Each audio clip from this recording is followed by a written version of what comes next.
It's your birthday. What? Thank you. No, it's not my birthday.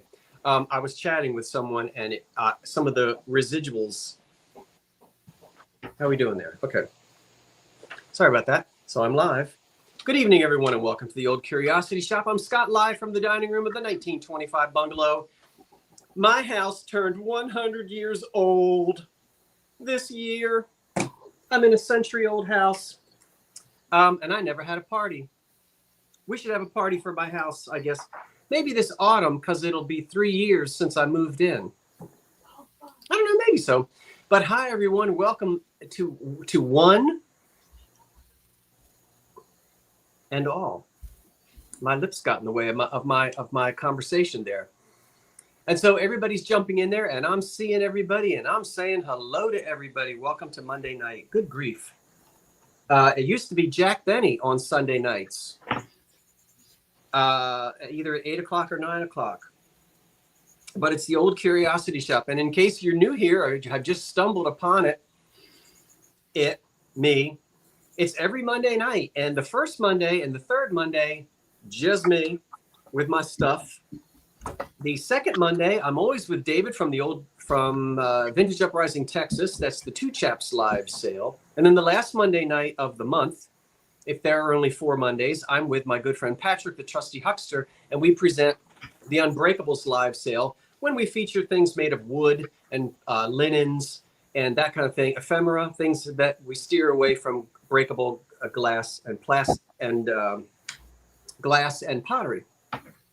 Now, I've got a couple special announcements to make, and then also I'd like to tell you that we'll bring in our moderator who's moderating here live tonight with us. And I'm glad Urban Antiques is here because I've got a carnival glass piece coming up, and you can help me with that if you're still here later tonight. So let me go ahead and announce this, and then I'll tell you again. Well, no, maybe I'll tell you during intermission, because if I announce it now, there will be a whole nother. You got that right, Susan. The air conditioning has been off, and it is wonderful. It's actually a little, ooh, you might need a little bit of a blanket tonight. Wonderful in the middle of August to be able to turn antiques off, to be able to turn air conditioning off. Anyway, I won't run my lips too much longer, but I will have some announcements to make during intermission because I want to make sure you know, oh my word, we're getting ready to go into what in sales is called the fourth quarter. To all of us, yeah, the holiday season, and you know what that means. There's going to be specials out the wazoo from here until New Year's Eve, and I've got so many to tell you about. But in the meantime, if she has powdered her nose, brushed her teeth, and picked the lettuce from between her bicuspids. Nope, wait a minute. Oh, she's picking lettuce from her bicuspids. I forgot that part. I think if you had lettuce in your bicuspids, we wouldn't really be able to see it, would we? I think they're way back there somewhere. But anyway, what do I know? I'm not a dentist. 109 degrees in wherever you are. Down in Memphis, woo, well, I'll tell you what.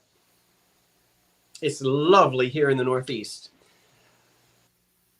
Now, Donna, how did you know it was Miss Heather? How did you know? How did you know? Let's go get her. Where is she? Where is that girl? I'm over here. There's that girl. Hi, Jersey girl. Hello, Jersey boy. What's happening? Not too much. Just, same old stuff. Getting ready for sales. Going out, doing stuff. Shipping, invoicing, packing. You ready to drive that school bus? I am actually. I'm getting anxious to get back on the bus. Yeah, so I'm looking forward to it. You start to miss the kids and all that, the routine of it and stuff like that. So yeah, I'm looking forward. Hopefully, I don't have a bad route this year. I didn't have one. I had a good one last year, so hopefully, I have a good one this year.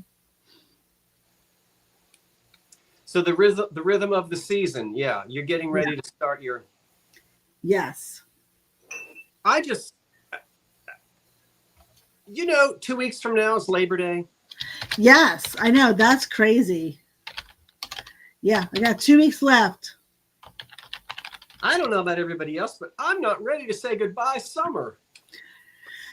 No, and our summer was kind of cut short what was going on with our dad and stuff. So I know you had that. So yeah, so it's kind of cut short a little bit. But fall is coming, and we're gonna rev it up, and looking forward to the flea market in October.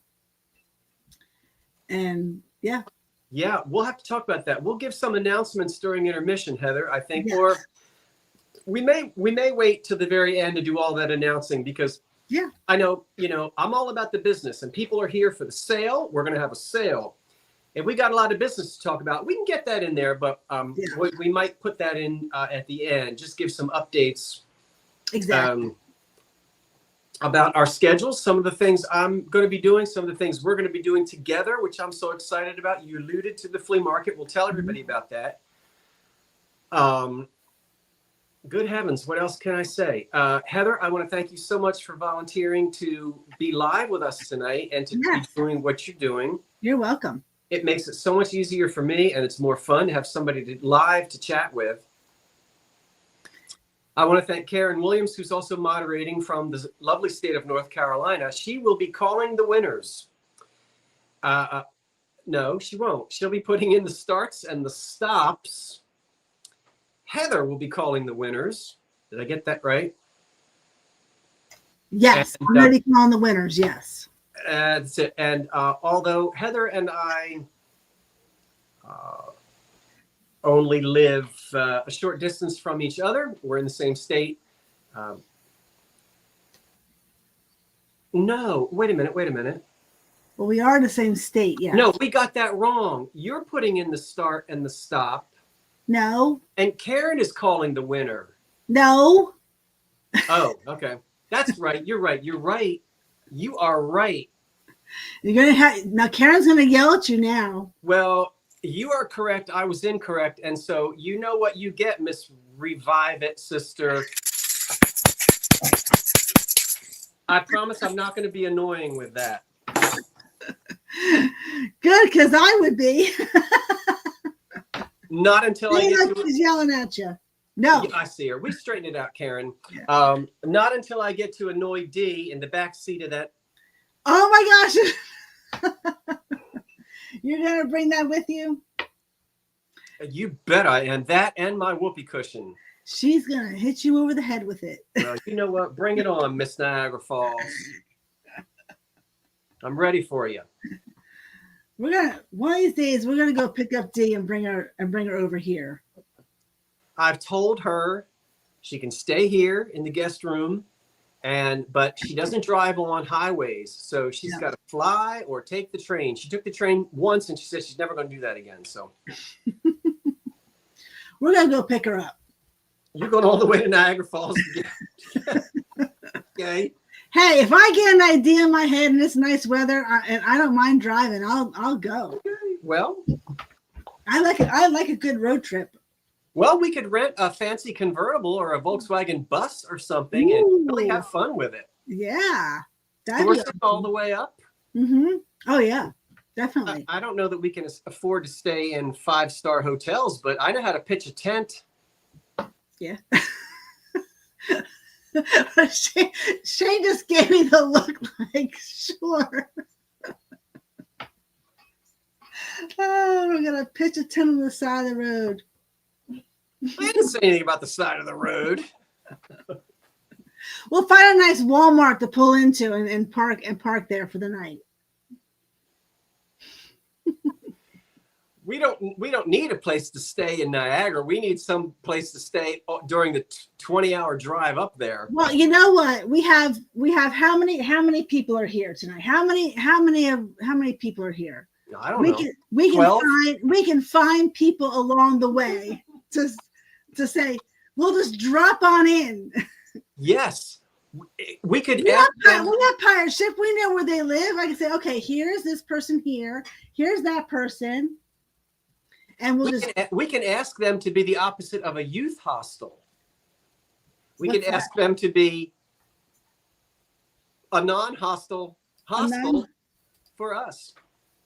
Yeah, there's 199 people here. We could find places to stay. All right, well, Just drop on in. listen to you, and I'm with you. I know. Listen to me, like inviting ourselves. If you show up at the door with a good casserole, see, Val's in Albany. We can stay at Val's house. you show up with a good Val. What casserole would you like, and would you like it in fry glass or in peach luster? And you get to keep the casserole. Yeah, exactly. Jane's shaking her head. She's up for it. We're gonna take it on the road. We're gonna. Oh, that's it. We're gonna take the show on the road. We'll be like two Wong Fu, sort of. Anyway, that was so kind of you. Thank you, everybody. You're so sweet. Scott, you are 6.5 hours away. 6.5 hours away from what? I'm farther than 6.5 hours away from Niagara Falls. I know that because it takes me 4 hours to get to Stoning. No, it takes me, well, when I go to, anyway, let's keep it going, and we'll get this thing started because it's now 11 or 12 after, and we're going to go ahead and start the sale. I've got 25 items or so tonight. Let's see how many we can get through. Maybe we'll get through all of them. Heather's going to sell something during intermission. Yes. And it is an absolutely beautiful piece of glass. She let me see it, and you're going to love this piece of glass that she's got during intermission. It really does outshine anything I've got tonight. Oh, no. It does indeed. All right, I'm going to enlarge my little self. Okay. And we'll probably bring you back in. But let's go ahead and get started at 15. And at $15, you know what that is? I bet it's not what you think it is. Oh, it has a ship on it. It does. And so you say to yourself, well, good heavens, did Blanco put ships on there? They didn't. So this isn't Blanco. And I don't know how they didn't sue Canawa for copyright infringements, but still made in Virginia. Canawa? No. Anyway, that's what that is. But it sure does look like the Blanco traditional water jug, refrigerator jug, introduced in the late 30s. Yeah, But beautiful color, and we've got a sailing ship on it, 3-masted, 2-masted. You got Jenny in at 15. Pretty color. So there you go with your nautical. I have to tip my hat to Vinny and his beach house. Right, Vinny? So it's nautical. It is nautical. And so there you go. And it's wonderful. And it doesn't have chips or cracks. It's not marked or anything. I think Canawa. I think they put stickers on things, didn't they? So I think so, because nothing I found has a sticker that says it on there. Yeah. So but gee whiz, as I said, I don't know how they got away with that, because boy, does look like copyright infringement to me on Blanco. But although Blanco didn't ever put a ship that I know of on there. So it's a nice one. Jenny has the high bid of 15, and I shall count this down. 10, 9, 8, 7, 6, 5, 4, 3, 2, 1. That's it. On the mid-century 1960s Canawa Blanco lookalike.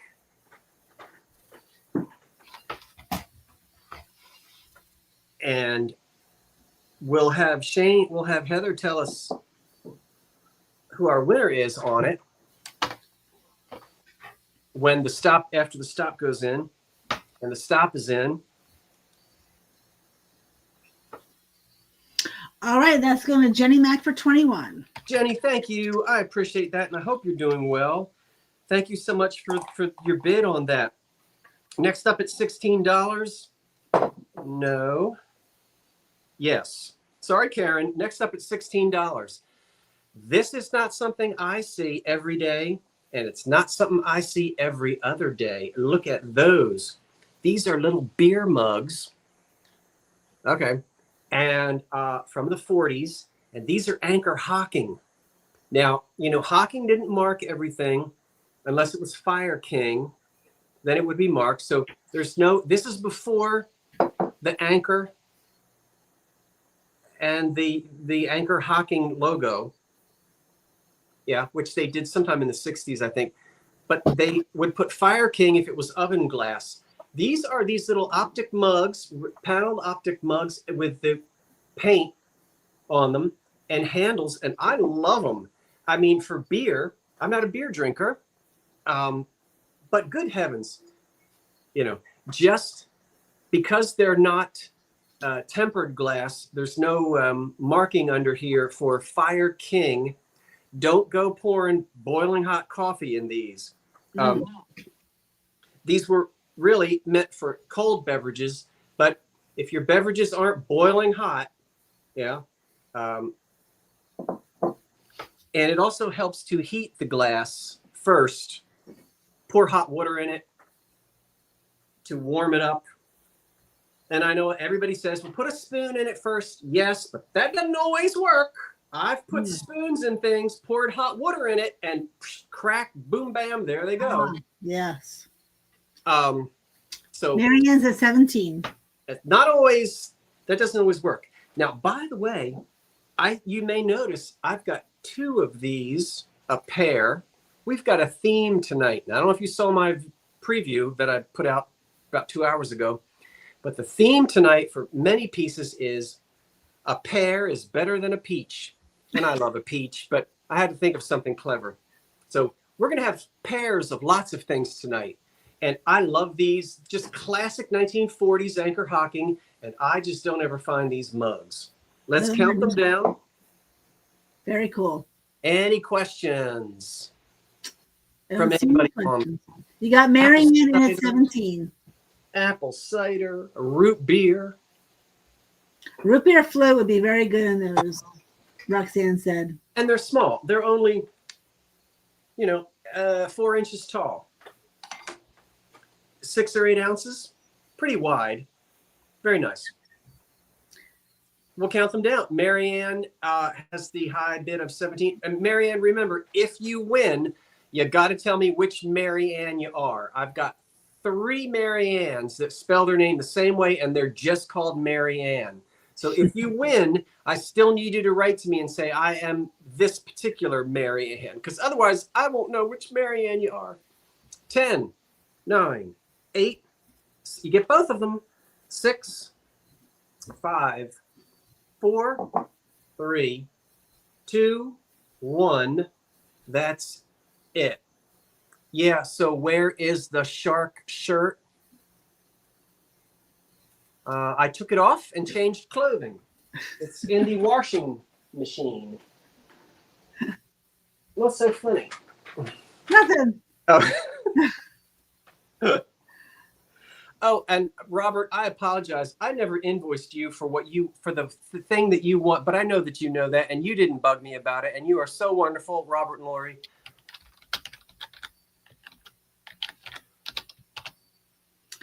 All right, and that's going to Robert back in the day fine at 24. All right, so Robert and Lori. I just excuse me. Sometimes it's hard, you do, but I did not invoice you for the item that you won a week ago tonight. I will with these, and I apologize for that, but everything is safe and sound. I don't know what happened to me. Robert, thank you. They're yours at 24. Are we okay with that? Are we good, everybody? Yep. Let's look. Hi, David. David's here. Oh, David. hi.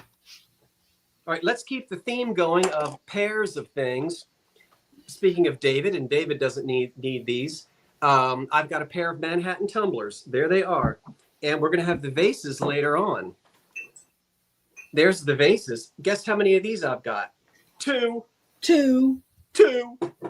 But I got 2 of these too, and it's $15 for the 2. That we're starting out we're looking for $15 for the 2 tumblers. They stand just over 5 inches tall, and if you are a Manhattan collector, I've got vases and I've got cups and saucers, the elusive cups and saucers, which I never find. So these are chip-free and crack-free Manhattan tumblers made by the Anchor Hocking company from the mid to late 30s into the early 40s. Something like 1937 to 42, something like that, but I don't have it memorized. Black Eyed Susan's in at 15. Black Eyed Susan is got the high bid of 15, and so stay tuned, Black Eyed Susan, if you're a Manhattan collector, because as I said, I've got more to sell. We'll count the Manhattan down, and here we go. 10. We move pretty fast here. 10. So don't be shy. Don't be shy, everybody. Remember, if you see anything, you just jump right in. Put your bid in. Put your bid in. Everybody is welcome. There's no private club here. Everyone who is here can be here. 10. The high bid is 15. 10, 9, 8, 7, 6, 5, 4, 3, 2, 1. That's it. I had to look at my fingers to see what number I was on. Oh, yeah. I've got relatives down the shore this week. What a week with this hurricane coming up the coast, and I hope it stays out there. But it sure is churning up and the old Atlantic Ocean. Yeah, I might go to LBI on Thursday or Friday this week. That might be that. Friday should be good. We should be clear by Friday, but the next couple of days are going to be All right, that goes to Kathy Stevens for 17. Kathy Stevens, yes, for 17. Kathy, I do believe I have all your information, so I'm okay with that. We've got 268 folk here tonight. I'm so happy to have you here. Thank you, everyone. If you could give a thumbs up if you're watching on a type of a yes, my phone might get washed in, David. Probably won't work, but if you're watching on a device and you're able to give a thumbs up, I'd be delighted. Next up at $12, I've got two 1930s salt and pepper shakers made in Japan. I love this. It's the Majolica glaze, which is a tin glaze. It's supposed to look like a Majolica glaze, of course. We've got one cork and the other cork is in there. You're going to have to pick it out. That'll give you something to do during the winter season, you know. Yes. You know, you're sitting there watching reruns of Matlack. Get a knitting needle and poke away at that cork. So we have salt and pepper. And these would be part of a range set, really for the kitchen. You see how big and clunky they are? They would be in a kitchen. Yeah, they'd be in a kitchen, typically. But I love this Japanese, and it's the basket weave here. And you'll see a lot of this. In fact, you'll see a ton of it right here. Mark Peterson's in at 12. So salt, pepper, no chips, no cracks. They're not marked, but I can tell you from my experience, these are made in Japan, and they're made in between the two wars. That would be the First and the Second World War. They're made in the 30s. Bonita, will you check? Bonita, I got to talk to you. It's all good. Did you get your Franciscan apple? Am I thinking of the right tailor? I might be thinking of a different tailor. I sent you an email today about that. So everybody, please, normally I don't handle business like this live. So if you would bear with me for a second, I just want to connect with Bonita on this. If you're who I'm thinking of, you did get it. Good. Okay. Bonita, you've got an invoice from last week to pay, which is fine. You looked at it because I can see when people look at their invoices, but you just forgot, and it's not a problem. I'm not trying to embarrass you or call you out. We're friends here. I'll just add this to your invoice because it's the Paid in City bottle that I also shipped to you, and that arrived Friday. I'll add these to that invoice, and we'll be good. But your Franciscan apple, that was my mistake. I set that to the wrong address. It came back to me. I then forwarded it to you, and I paid that extra shipping because that was my mistake. So you've got your Franciscan apple, and you've got your paid in city decanter, but that invoice isn't paid yet. And again, please don't feel like I'm, shoot. Do you know how many times I forget to pay a bill and I get a phone call that says, we're going to turn your water off if you don't pay your bill? I'm just not good at stuff like that. Are you, Heather? No, I'm terrible at paying bills. I am too. And it's not like I can't pay the water bill. Shane pays the bills. I know she hasn't won yet. That's not what we're talking about, Jenny. Never mind, Jenny. You're confused about something. I'm not talking about these with Benita. I'm talking about. She says she did pay it, but differently through. She paid it differently through PayPal, but I did pay it. When? Because as of an hour ago, it wasn't paid. I'll look at it. I had to pay it a little differently. I'll look at it. I'll look at it, Benita. Jenny says she's always confused. Don't worry about Jenny. Just relax for a minute. I know. Just sit back and relax a minute. Yeah, it's okay. Unless you just paid it, Benita, like an hour or two ago, it hadn't been. So, okay, but you got to, anyway, we'll count these down. I'm not sure what the high bid is. Mark Peterson at 16. Okay. 10, 16, 10, 16. 9, 8, 7, 6, 5, 4, 3, 2, 1. That's it on the shakers. I'll put these down over here.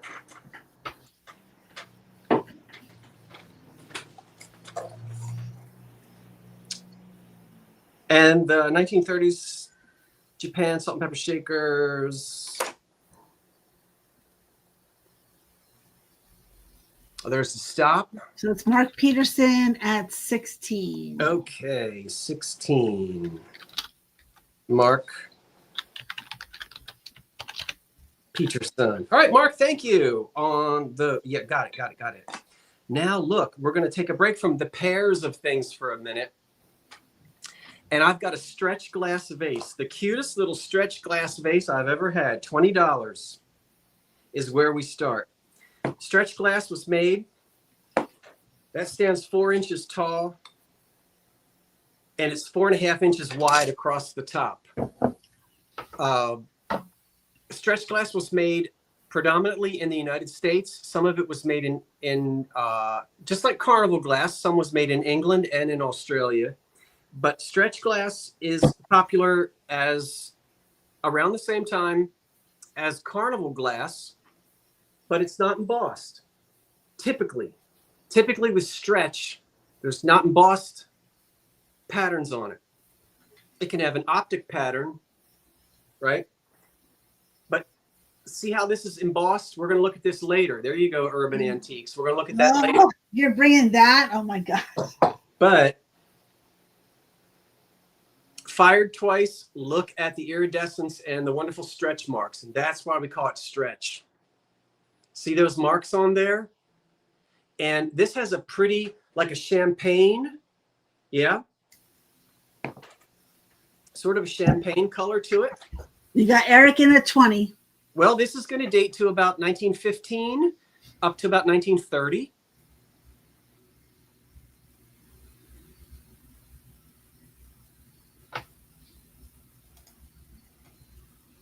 I'll keep spinning it around. Very nice iridescent on that. It's nice, and it's a little one, and it's just pretty. So I've always loved stretch glass, and I've known it since I was in my 1920s. I've known stretch glass since I was in my 20s, and have really enjoyed it. Mostly made by the same American companies that made Carnival. So Millersburg, all the same old, Fenton, Dugan, Diamond. So we'll count it down: 10, 9, 8, 7, 6, 5, 4, 3, 2, 1, That's it on this little, beautiful little stretch glass vase, which is a nice example of that particular type of glass, and it certainly won't take up too much room. And Benita, I'm so glad that those Franciscans got to you without breaking, because they went to your state, back to New Jersey, and then back to your state again. Oh gosh, yeah. So that's going to Urban Antiques for 20. So that's Eric at Urban Antiques for 20. Thank you, Eric. I'd be nervous if it was going back and forth like that.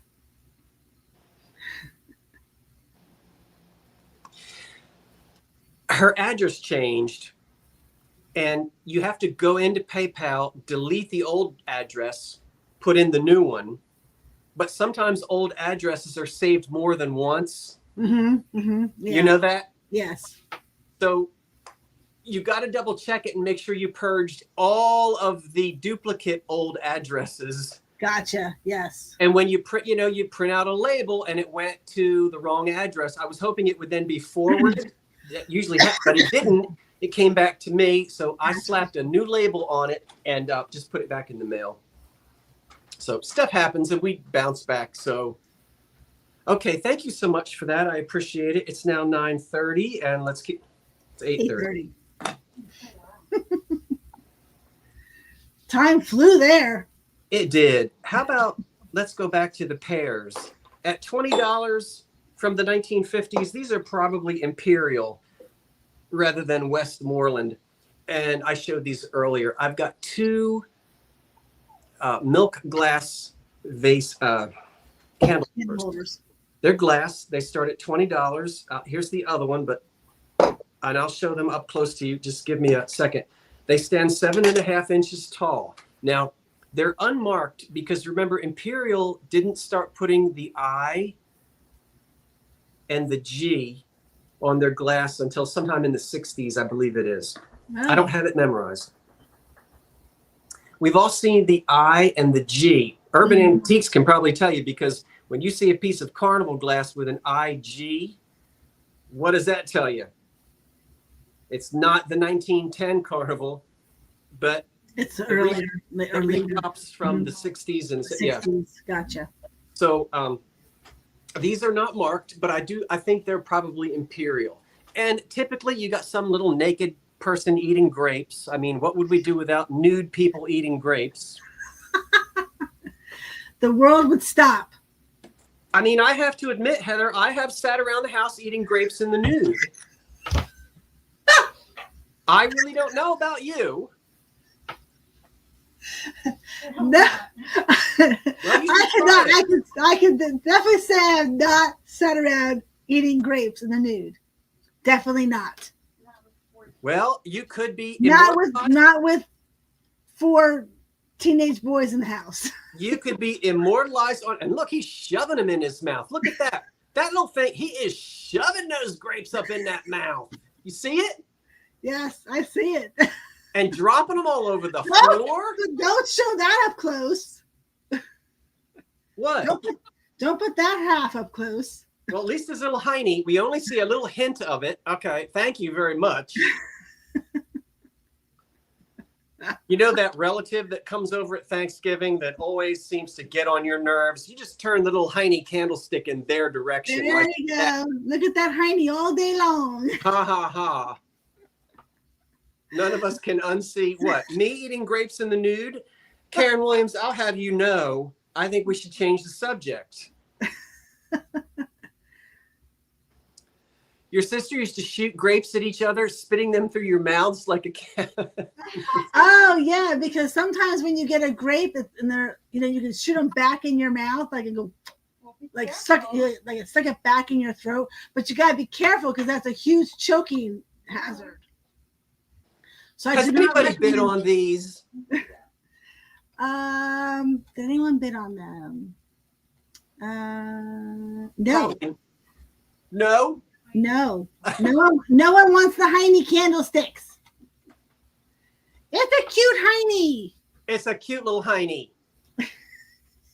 And I'll tell you what, you better stop shoving them grapes in your mouth like that, or that little hiney ain't going to be sitting on a stump. It's going to be sitting on a toilet seat. Pardon the expression. That is true. Okay, now after I have destroyed these candlesticks, nobody wants them. We're going to put them down. I'll give you another set. $20 for the pair. We're looking for an opening bid of $20 for a pair of 1950s Imperial glass. Oh, come on. Now, look, you guys, every time I say milk glass doesn't sell, oh, Scott, I would have bought that. I love milk glass. You should buy the milk glass. You always tell me off when I don't buy the milk glass, and now nobody wants it. So we're not going to watch him anymore. Look at the way he abuses his customers. Okay, nobody Showing wants them the butts and everything. Huh? Showing them the butts and everything and talking about eating grapes. Oh, there you go. Sherry's in for 20. Sherry is not afraid of the little butts. Sherry, I'm telling you what, you're going to love these. You are. They would be great for Christmas. You know, you put some holly and some nice ribbons around them. And see these on the mantle, exactly, with red candles and the little green, you know, holly berries. A little wreath and stuff. They'd be so cute. Counting them down. We have a bid. 10, 9. You know what the price would be on these in an antique store? It wouldn't be much less than $20 for the pair. I can tell you that. Mm-hmm. 10, 9, 8, 7, 6, 5, 4, 3, 2, 1. That's it. Okay. Ugh. Oh, come on. Have a good time. Ugh. All right. I got to make up for lost time now. Oh, golly. Okay. So they went to...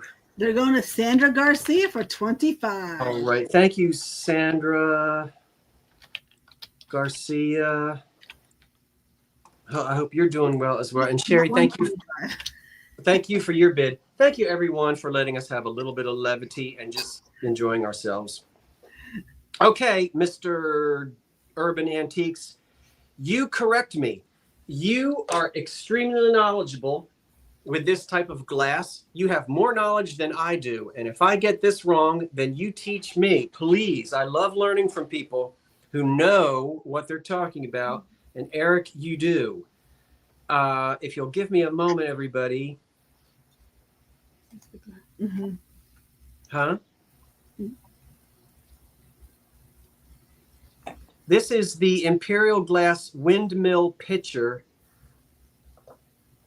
This was introduced in it starts at $30. This, I believe, to be the antique one. Now, and I'll tell you why, and I'll show you my reference. And Eric, who's been a longtime carnival glass collector, can help me. This was reproduced by Imperial, but I don't believe this to be the reproduction, and I'll tell you why. Introduced in 1912, this is the windmill pitcher from a drink set. And my reference on it is from the Bill Edwards and Mike Carwile Carnival Glass book. So I won't take the trouble to tell you what I read, but I did read about this piece in this book. You know, Imperial stayed in business until, the 80s? So they used some of their old molds and they brought this back. But by the time they brought it back, it would have IG on the bottom, and it would also be shiny and not have these frosted and I'm so glad you put that in there, SUEDE. Yeah. I looked that up, and Karen and I were reading about that, and we weren't sure exactly how it was pronounced or how that term was used. It was a term I wasn't familiar with. So I told you Eric knew what he was talking about. These panels right here in clear, frosted, we've got the windmill. Now I will hold it still, and you can really see it if I turn it this way. There's the windmill. Yeah, we'll keep turning it. This is the iridescent part. That's amazing. Here we have a beautiful woodland scene. Yes, that's exactly what I read, Eric. They did reissue it, but it would be marked, as I said, and it wouldn't be in this color. You wouldn't have these suede panels, which is supposed to look like leather. Or suede. I think it's pronounced suede. Wait, well, yeah. Karen and I were talking about this earlier, but because it kind of looks like a brush suede on it. Do you think it does? Yes, I do. Yeah. Well, I love the little house, and there's a man in a canoe, and he's fishing. That's awesome. And then over here is the windmill again. And so we've got Karen. Yeah, Karen Taylor's in for 30. And I'll let you see. It is not. We don't want this to be marked. Correct. If you want the old one. If you want the one from the 70s, you want to see IG. There ain't no IG on the bottom of this. That means it's the old one. So thank you for helping me with it, Eric, and helping us with the knowledge that you have. I appreciate it a lot. There would be tumblers that would go with this. It's big and heavy, but it is chip and crack free. So Imperial glass windmill pitcher, introduced in 1912, reproduced in the 70s, but you get the antique here. Nice. Karen Taylor's in for 40. And I got up at 4 o'clock in the morning, and you know where I went to get this at 4 o'clock in the morning, don't you? Yes.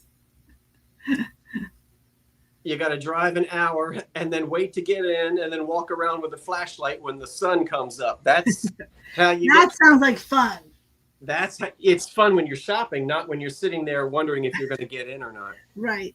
So we'll count Golden down. Pond. That's right, David. It looks like Golden Pond. Yeah, it does. Yep, Columbus, Marie. We'll count this down. 10, 9, 8, 7, 6, 5, 4, 3, 2, 1. That's it. The loons. Yeah. Yep. Up at 4. I usually leave the house at about 4:45. I get a coffee and a little breakfast thing on the road. Then I stop and get cash. I get to the flea market in pitch dark. The sun is starting to come up at 6:15, something like that. Yep. Bonita. Huh? Okay, I will talk to you about that. It is showing up as unpaid on mine, so we'll straighten that out through email and not here on this. But I see that you've put that in there, so it's showing up as unpaid on my end. So we'll straighten it out. The good news is that they got to your house without getting broken. Exactly. So I'm thrilled about that, Bonita, and I'm so glad that the Franciscan apple is at your house as well. And I hope you heard me say what the delay was for because of the change in the address. That's going to Jenny Mac for 81. Okay, let me put that down on. Oh my goodness, that is heavy, Jenny. Jenny Mac at 81. The Imperial. Okay, got it.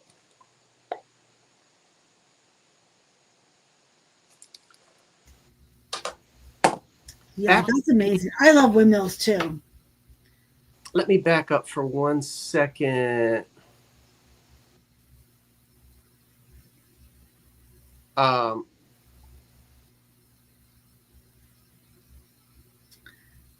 Karen wrote it down for you.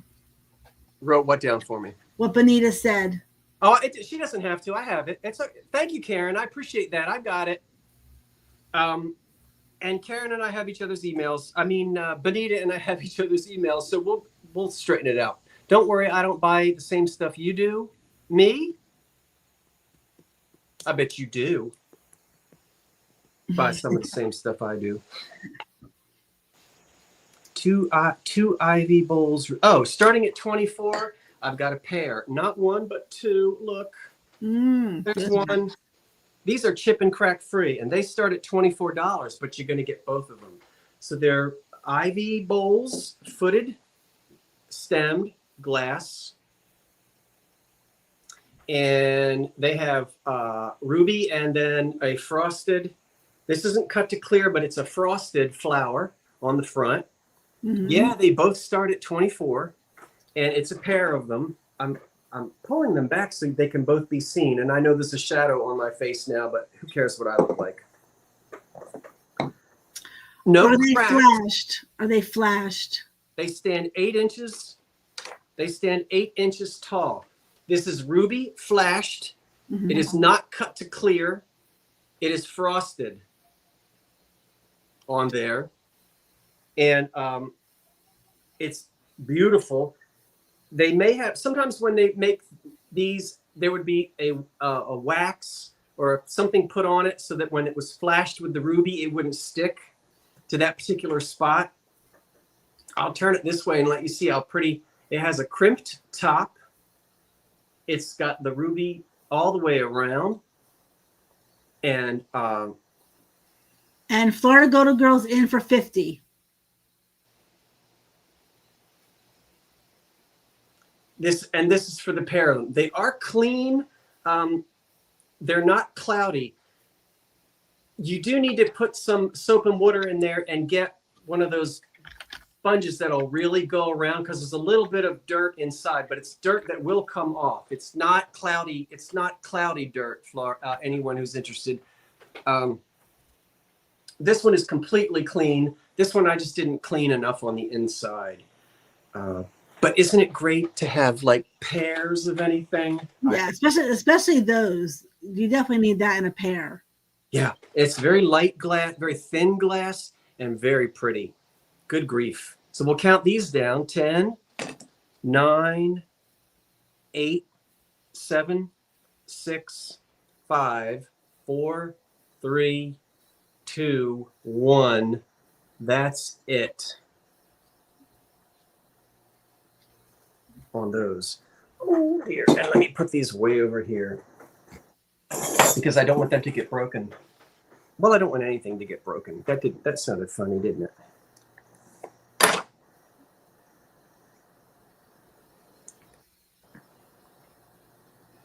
All right, there's the stop. And they're going to Florida Golden Girl for 50. Thank you, Florida Golden Girl.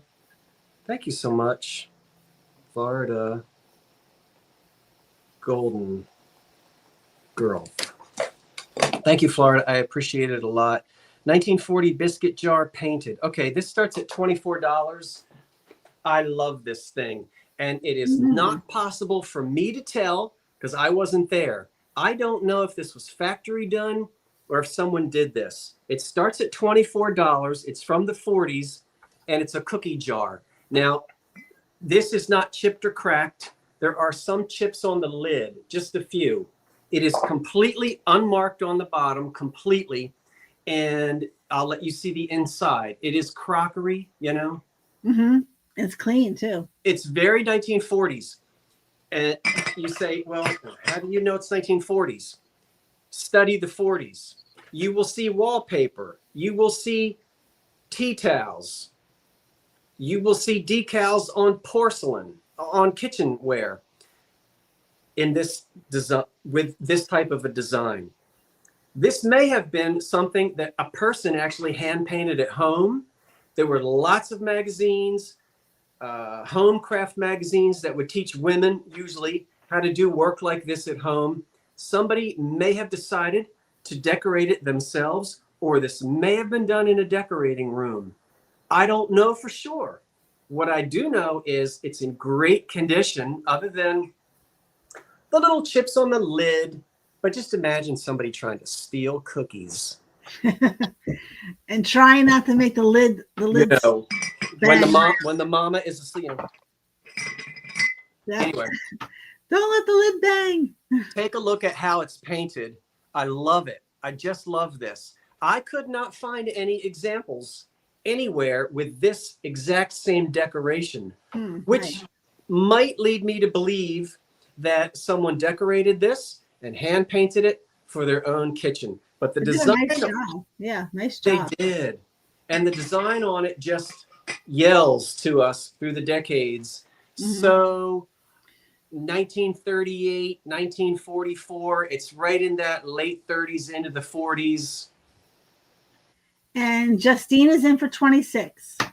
Yeah, it's heavy. Again, as I said, there is absolutely no mark on the bottom of it at all.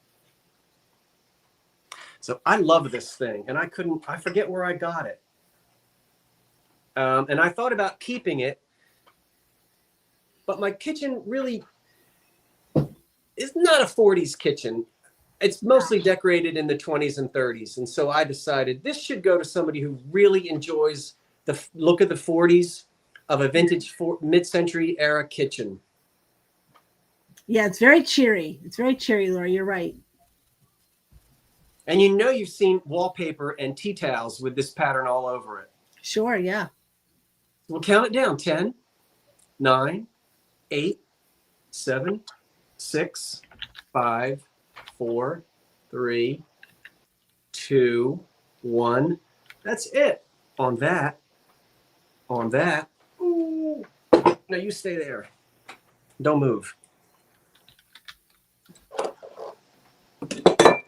We got some EAPG coming up. We've got 329 people here tonight. And is there any way we can get a couple more thumbs up? I hope so. The biscuit jar goes to... I believe that's going to go to Justine at 26, but let me just refresh that because a lot of people came in. Hold on one second.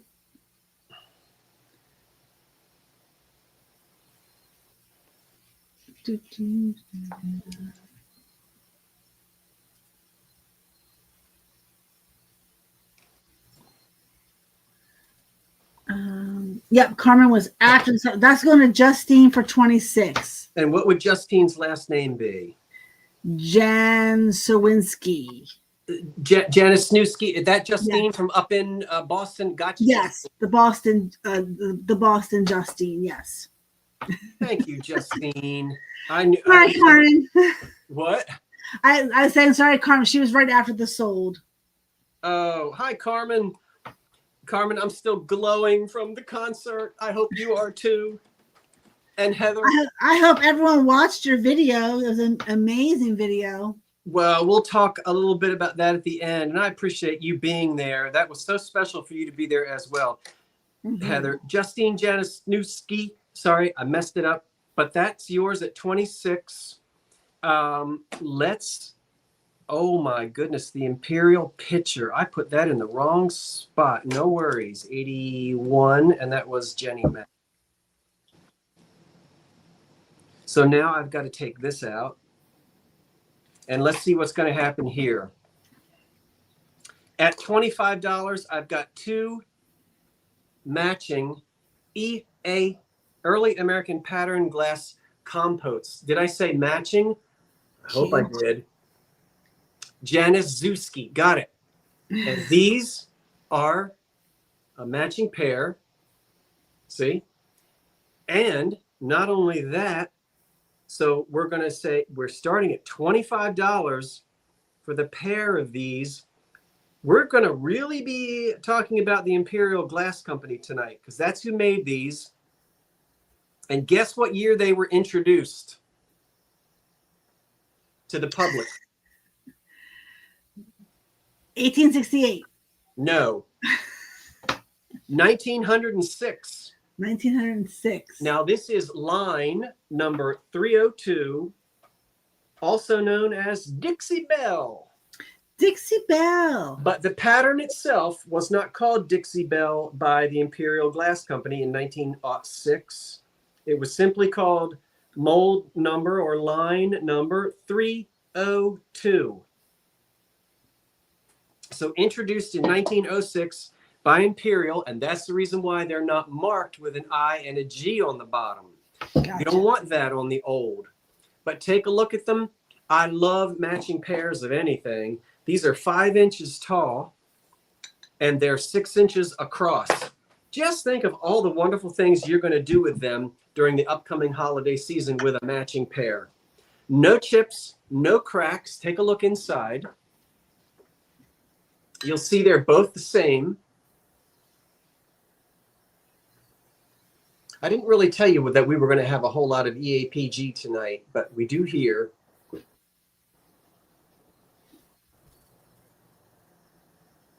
So there's two. And when these composts were made, they were often for jelly, these little tiny composts. Today, a lot of times we will serve candy out of them and that kind of thing. Good heavens, if I had a set of 4 of these, I'd use them as dessert bowls. We're going to move along because I need to make up for some lost time. So any interest at $25 for the pair? We're going to give it another second. I want you to get ready to put a hard stop in there, Karen. If we get no bids, we'll bring them back at the end. From 1906, a pair of Imperial glass composts. And they could have, because they certainly were there during the Gilded Age, near the end of it. Okay, hard stop. Throw that in there. We'll bring those back at the end. All right. No bids on those, so we're going to stop it. We're going to move on. And now,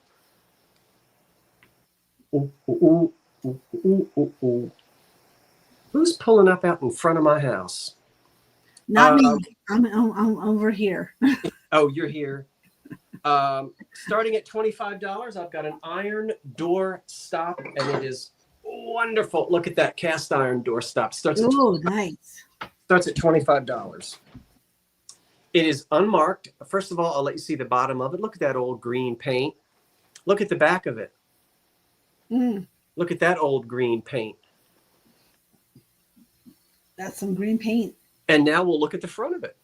Some rust on it and some wear. I love that. And I would not touch this up with paint. You'll ruin it if you touch it up with paint. So that's great. Really in nice condition for a cast iron doorstop. Completely unmarked, age unknown, but we can see that it's not brand new. This is not something, you know, I've seen the ones where they fake the age. Yeah. You can tell the difference. Oh, what's the expression? Age has a way of sitting on something. You know, okay. Age rests on objects in a certain way. And this is the highest point. We would expect most of the wear to be right there. True.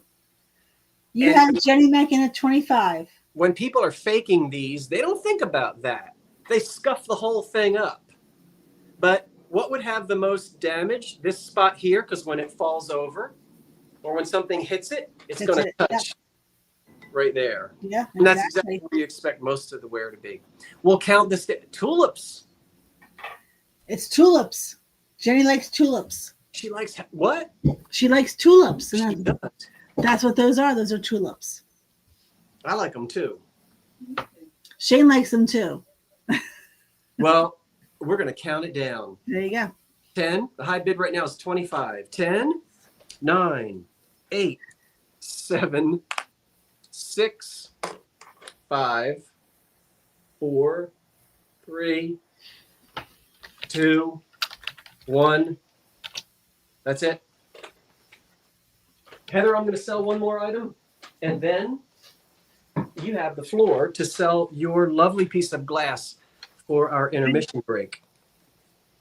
Okie dokie. And the doorstop goes to... Waiting one more second.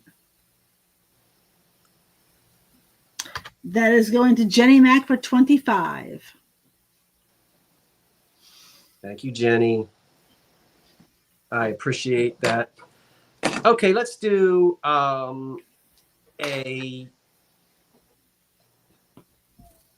starting at $25, a pair, not one.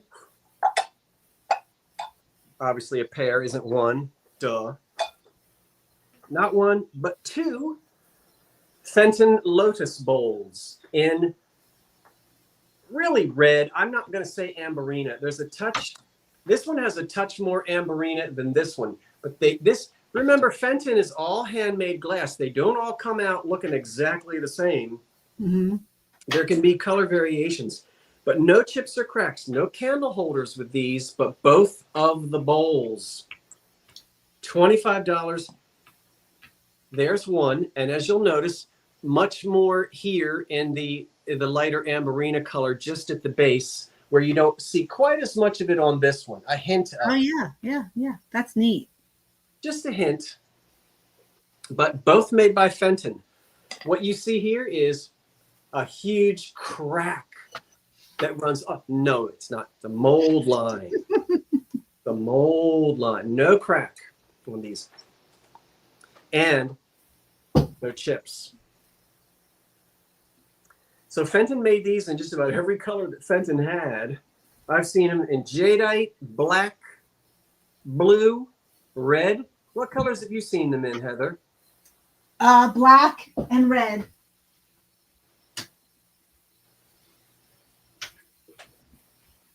Seen them in black and red. Most of the time I see them in black and red. Mm-hmm. So if there's no interest, we'll bring them back at Christmas for the Christmas show. Jenny Mac has jumped in at 25, so we do have interest. Yes, Jenny's at 25. If there are no questions about the Lotus bowls, and remember, when I hold something up like this, if you've got questions, that's why Karen is here. That's why Heather is here. You throw those questions into the chat, and if I don't see it, and I probably won't, Heather will catch it or Karen will catch it.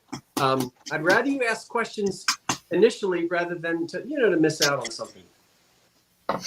Rhonda Gentry has the high bid of 30, and we'll count them down. 10, 9, 8, 7, 6, 5, 4, 3, 2, 1 on the pair of Fenton Lotus center bowls. And if you like them, you will find matching candle holders. I got a pair of black candle holders in the basement, but I'm holding them off until the autumn sale. So the 2 Fenton bowls are going to... They're going to Rhonda Gentry for 36. Thank you, Rhonda. Rhonda Gentry. Thank you, Rhonda. And I held everything and I shipped everything exactly when you told me to. So hopefully it all made out okay. Thank you, everyone. Hey, I am not finished. There's so much more here to do tonight, but let me have a little bit of a break. And come on in, Heather. Heather has got the most beautiful piece of glass for you, and she's going to sell it right now. I'm going to sell it. Hello, everyone. If you don't know who I am, I'm Heather from the Revive It Sisters. I have a wonderful piece of glass to show you. Super excited, and I just put my black light on it, and it actually glows. So I'm even more excited now that it glows.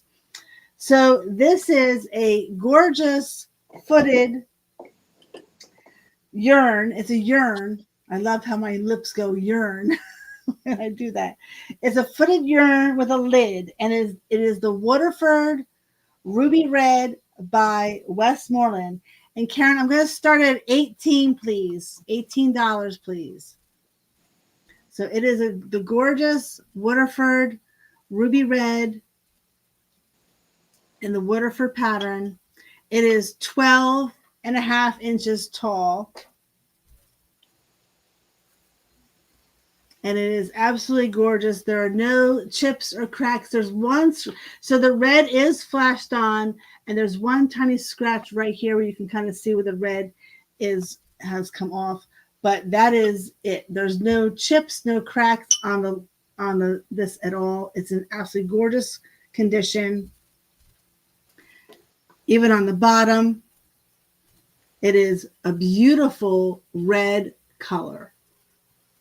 Great for the holidays coming up. So it's like a prequel to the holiday sales. No chips or cracks on the lid. And it is that gorgeous, gorgeous Waterford pattern by West Milford. Not West Milford. Westmoreland. Sorry. Shane's here too. So like, I don't know where I got that from. From Westmoreland. It is 12.5 inches tall. So it's a nice size. It's a nice size one. All right, we will start counting it down. I'm going to use my pom-pom, Karen. Ah. Got to get my pom-pom out.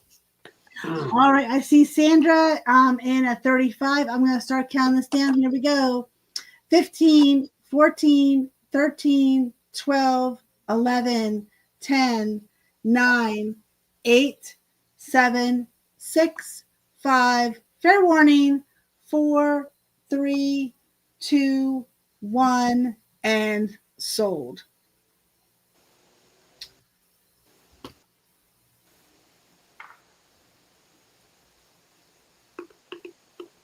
I yearn for that urn. Yeah, it is. I was ecstatic when I saw it and then how good a condition it's in. It's absolutely beautiful. I love the shape of it. Love the absolute shape of it.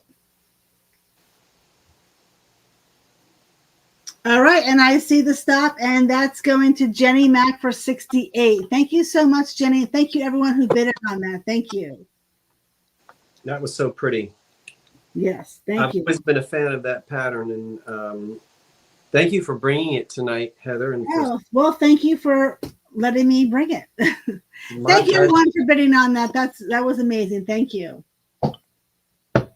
We'll bring Heather back at the end, and we'll have a chance to talk a little bit about some of the things that are upcoming on both of our channels and visit with you folk, you lovely folk, because Heather does not have to get up at 4 o'clock tomorrow morning to drive the bus. No, not yet.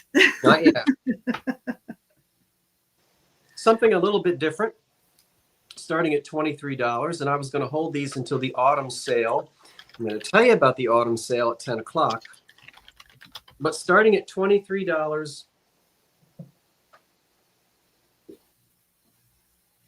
are these two liquor decanters.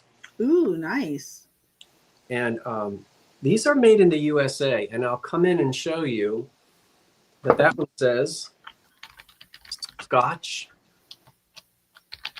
And that one says bourbon. And this is pewter. We see the beautiful brown glass on the back. And I'll tell you who the maker is, but I'll pull off the corked tops, which are complete. There are both tops with corks. Put them back in. And the Scotch bottle and the bourbon bottle stand 9.5 inches tall. And these are actually manufactured by the Queen's Art Pewter Company. It's referred to as Danish pewter, but these are made in the USA, and they have the USA. It's for both, Karen. Yep, for both. We're back to our pairs again. These are, but when you get them, they're both marked right there. Now that's too little for you to see and too blurry, but when you get them, if anybody wins them, you'll see here that they are marked here on the back. And the marking again is Queen's Art Pewter, Danish pewter, USA. And they're both clean and in good condition. And if you are someone who enjoys this beautiful old glass, the beautiful old color of this brown glass. Yeah, those are amazing. I love the hammer look on the labels. I do too. And look how it's engraved. These are quality. These weren't cheap, and you can tell they probably had some really good Scotch and some really good bourbon in these. Karen Tara wants to know how old. Your guess is probably as good as mine. And if I had to venture a guess, I would say these were made sometime during the middle part of the last century. So I don't believe them to be antique, but they're probably something from the 50s or the 60s, maybe even the 70s. I don't know, because I did not look up Queen's Art Pewter. And probably somebody is looking it up right now, and that's perfectly fine, because I didn't do it. Yeah, Randy. He did say pewter. Yes. And they are marked pewter. Yeah. Yep, they're actually marked. All right, $23 for the pair. We're going to give it another second, and if there's no interest, we'll put them away. I do not see any interest now. Nope. Ouch.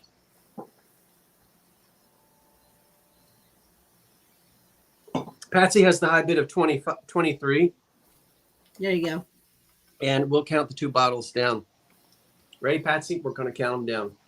Or for anybody else who jumps in.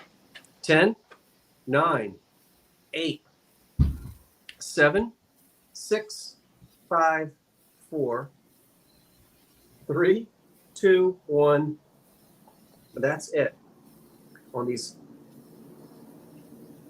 I just see an end table with old leather books, and I can picture the interior that you can create with something like this. You know, when you're decorating, can't you see it? I can see it. Yep. A big old leather chair. Leather chair, and then with a little side cart with a little old-fashioned glass next to it. Yep. Classy. All right, and they are going to Patsy M at 30. Thank you, Patsy. M. They're really classy. I think you're going to like them. Starting at $35, does anybody want a pair of dresser lamps from the 1940s? Well, here they come. No shades. Again, shades are a very personal thing. Everybody always wants to know about shades, but you decide your own. Now, I have a pair, and these are really nice. It's so hard to get you to see how nice these are. The second one is on the floor. I can hold it up, but it's just as nice as this one. And I will bring this in so that you can see it. But it stands up to the light socket, 12 inches tall. So it's a foot tall. And there are lots of hints that tell us that we're in the 40s on this. Beautiful, thick, chunky glass. Nice little filigree brass in the middle, right? Then the glass tube, once you get newer than this, they become plastic. This tube here is cut. You've got cut flowers on it. Do you see that? No, I thought it was rope inside, but those are cut flowers. I see it now. I see it. Yeah. These flowers are cut on here. Inside, you've got the brass tube, which holds the electric cord. And then you go up to a nice nickel-plated socket. So this is all glass here with cut flowers on it. Yes, Very it's nice. glass. And this is brass here. We see a lot of this in the 40s. And then back here, you get the little indentation so that the electrical cord will fit here. And then they'll sit on your dresser. Now, you put any shades on there, that you like. That's not really the right size, but in fact, that doesn't even fit on it. That's too small, but I'm going to put it on there anyway to give you the effect. There it is, lit up. That's what one of them looks like. I would put a larger shade on it, one that comes down a little bit farther to cover up a little bit more of the socket, but not much because you got to be able to turn it off and on. So there are 2, and they're both in the same lovely condition. Here is the second one over here. And these tall, elegant lamps, you say, well, I remember them from the 50s and 60s. Yeah, but your grandmother probably bought them in the 40s. These tall ones like this, and you did see them in the 30s, 40s, and 50s, and I love them. The electrical cords are okay. They don't need to be replaced unless you're funny about that. They are the old cords, but they're not cloth.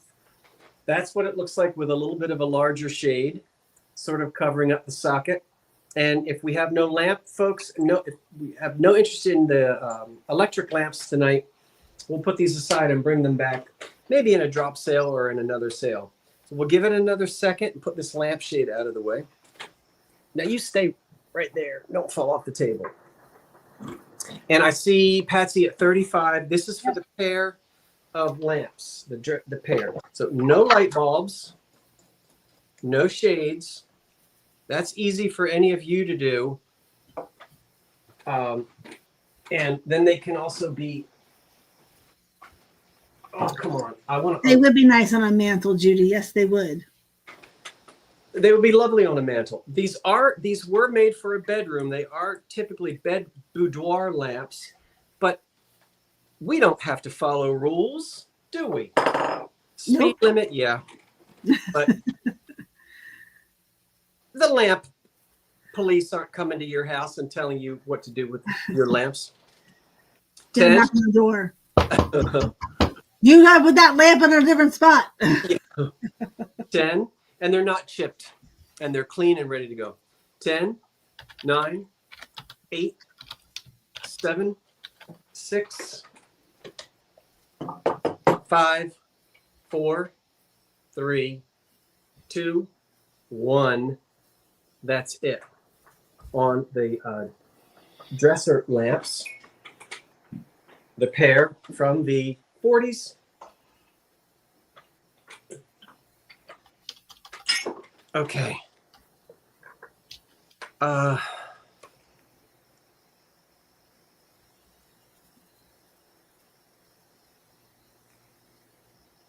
Okay, that is going to Madge IMO at 45. MAD, yeah, Madge.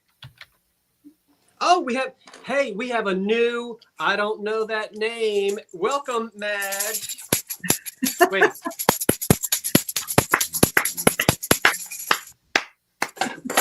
Sorry. MADGE. Is it an L or an I? I think it's an IAMOW. All right, Madge, I'm going to need you to do something for me. In fact, you already know what I need you to do. I need you to send me your information now during the show because you're new to me, and I need to make sure I get all the information that I need from you. How's that? IAMOW? Yes. IAMOW. Magiamawal? Magiamawal? Magiamawal? Am I saying it right? Am I saying it right? Wah Imajwa. I don't know. I love your name, Madge. Anyway, Madge, please email me while I'm broadcasting because I'm going to check. I have to make sure that you and I are connected. Give me your full name, your mailing address. Tell me if you have PayPal account, and don't forget to give me your PayPal email address. I've got to have that, and I've got to know if I am my own woman. Oh, that's what that is. Madge, I am my own. Okay, I love it. Okay. Okay, cool. All right, Madge. And Madge, if you look up a little bit under Karen Williams, you'll see Scott's email address, and that's where you can send all that information to. So if you look up a little bit, Karen Williams in the blue, she has Scott's email address. And I'll need you to do it before I sign off at 10, Madge, so that if I'm missing anything while you're still here, we can talk to each other and I can make sure I have your information. It's so much fun to meet new folk. Welcome, Madge. I'm so glad that you just jumped right in there. That's a delight. That's awesome. Okay, next up for $24, I've got another pair. Pair of underwear? No.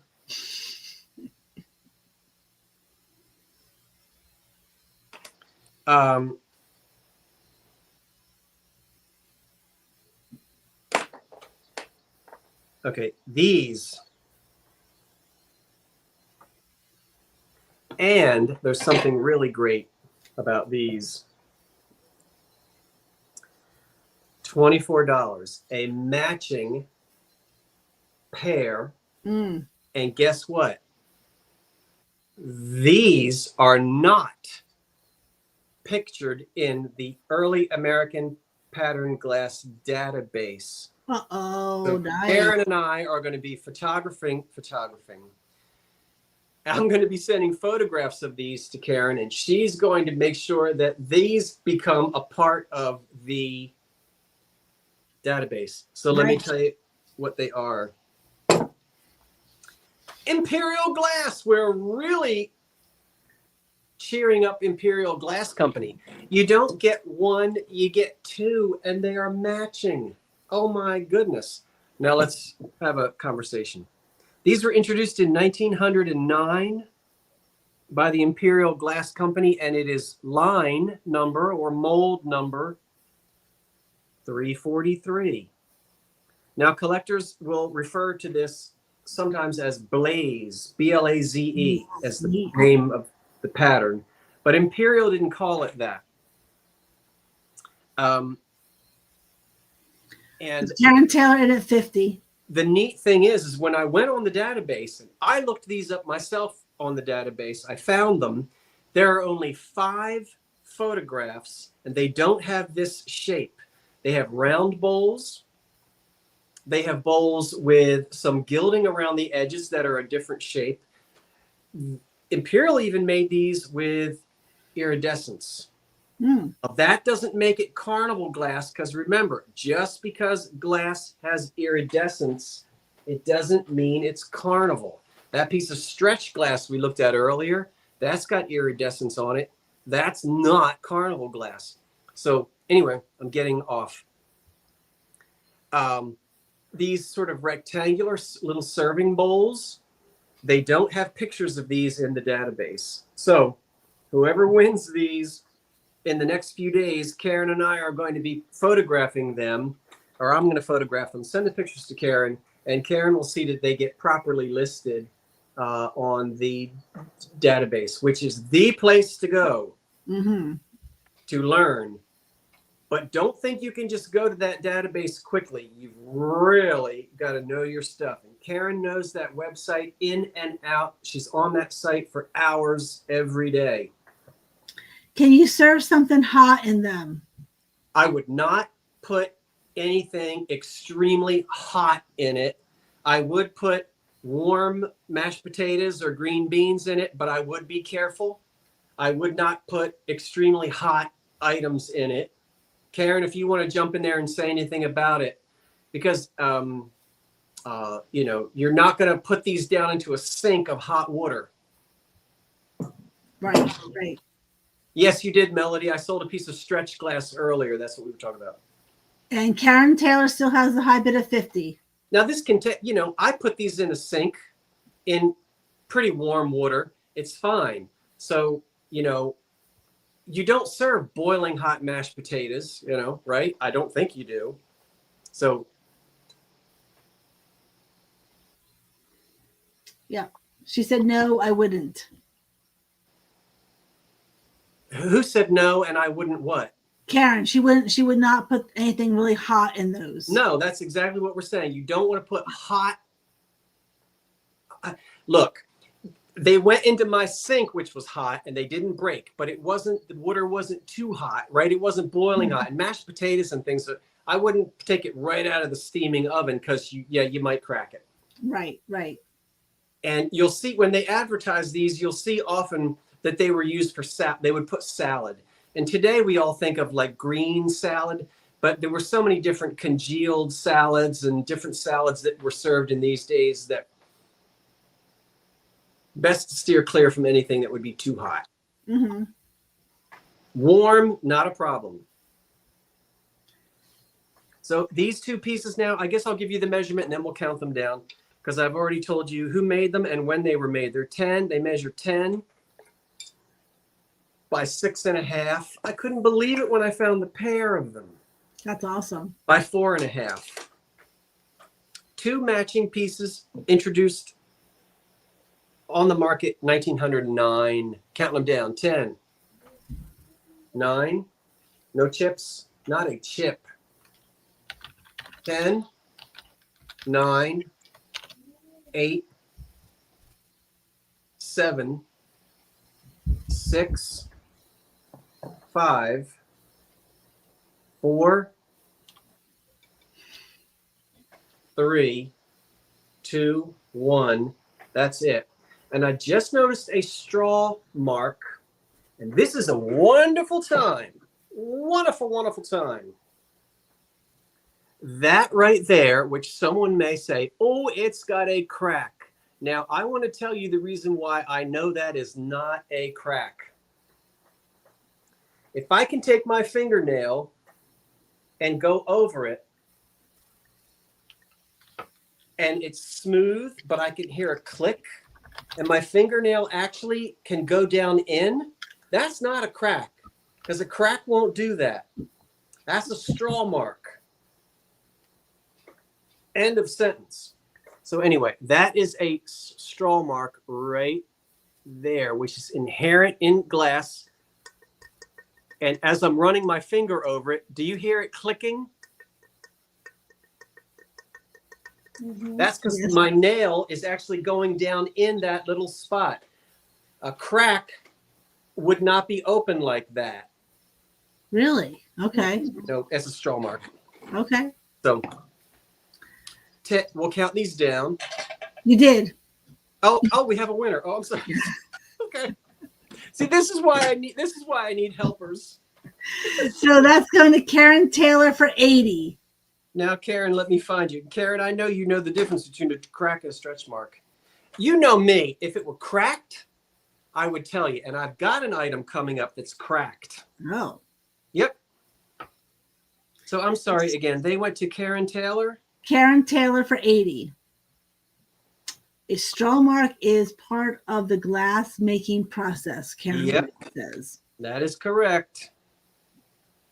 That is right. Let's do the piece that's cracked. Okay, let's go. Why not? Then you can show us the difference. A crack has different characteristics to it. So, Scott, what? What does that mean? I think he's just laughing. At what? I don't know. Oh, okay. Hey, Randy. I don't know. Okay. I don't think I didn't see anything he said, so I think he's just laughing with us. Okay. I love it. He's having a good time. Well, I want you to. Now, look, I've got 2 of these. Okay. I got to talk. I have to talk. They start at $15, and I'll tell you why. One is perfect. One is cracked. The one that is cracked, you're just sort of getting it. All right. Now let me explain. I don't like selling damaged items. I didn't know this had a crack in it until after I got it home. And then I said, you know what? Let me put water in it. I put water in it. It holds water. Mm-hmm. All right. Because we have a pair, I wasn't willing to throw out the one that was cracked. Sure, right. These can be used as decorative dried flowers because they'll hold water. You could put water in them. Let me tell you who made them. Yeah. Then we'll show you the crack and talk about how it's a little bit different than a straw mark. These are Swung vases made by the United States Glass Company, and they were introduced in 1909. They are line number 16201. Line number or mold number 16201, introduced in 1909 by the United States Glass Company. And I'm only starting us out at $15. They both stand just under a foot tall. Now let's look at them. I love this interesting bottom and the wonderful little sort of sunflower at the very bottom. I had a Swung vase once that was amethyst that had this sort of star on the bottom of them. You see that I love that bottom. Now this is the one that's excellent. This one has no problems. This one is a matching pair. It matches it, but the crack is down here in the bottom, and the crack starts right there, and it runs, well, follow me, along here, and it terminates right there. Do you see that? Yep, we see it. From here to here is a crack. I can run my fingernail over that all night long. It's completely smooth. because the crack is inside the glass. You can't get your thumbnail in it the way you can a straw mark. You can also see that it refracts the light differently when you have a crack. Straw marks, they don't typically do that. So that is an honest to goodness crack in the bottom of it right there. Gotcha. And you hear no noise at all. There's nothing on there at all. Right. That allows me my nail to get caught in it. So you have cat 60 at 20. Okay. So I'm keeping them together just because we've got a surviving husband and wife, or partners. I shouldn't just say husband and wife. We've got partners here that have been together. Maybe they've been together since 1909, but they were both born. That's a lovely thought. 10, 9. Oh, I forgot to mention this. You're getting both of them. The person who wins, if you don't want the one that's cracked, you tell me. I won't ship that one to you, but you're still paying full price for the good one. You follow me? Okay. Yeah. 10, 9, 8, 7, 6, 5, 4, 3, 2, 1. That's it. And I hope the winner wants both of them. It's one money for both, and you'll get both of them. I had to run, sometimes you just have to talk about things to get it. Exactly. And I learned that way from folks who are able to teach me when we talk about things, talk about items. Those two Swung vases. Okay. So they're going to cat 60 at $20. All right, Cat 60, you want both of them. You're going to keep them together. Thank you so much. Okay. Yes, at least she does. Yes. Okay. I haven't seen an email yet. I haven't looked at my email. She did say she sent it. She did. Okay, I'll check it in it. I'll pull that up. And I'm so glad you told me that, because I probably had everything on silence. Give me just there's you. Let me see if you'll bear with me, everyone, just a moment. Okay, so I see an email from someone. I'll put it to you this way, because I don't know who you are, because you're using a different chat name. So I need to ask you a question, Madge. I received an email from someone. Let me make sure. It doesn't say anywhere in there that it's Madge, IAMOW. But I will say this. It is an email from someone.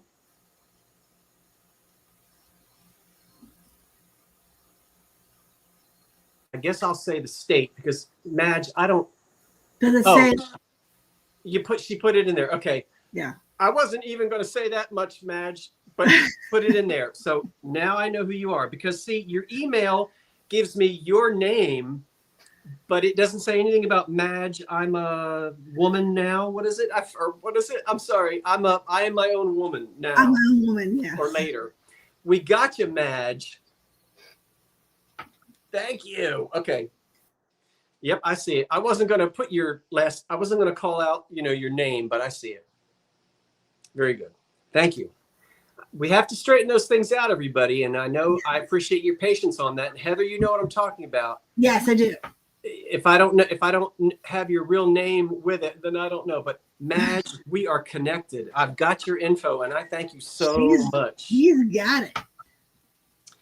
Okay, let's keep it going. We've got some more things to sell. How about 2 Manhattan vases? $30 is what I'm looking for to start. Both of them. Now, you know that you would pay $15 each for these in an antique store. You know you would. It's both of them. We're looking for a $30 bid. Anybody out there who doesn't have a Manhattan vase and you want 2, why not? Why not? Why not? They look good together. They look fantastic together. And David is here, so he can give the whole Manhattan history. I don't have to do it. They're 8 inches tall. They are potato chip,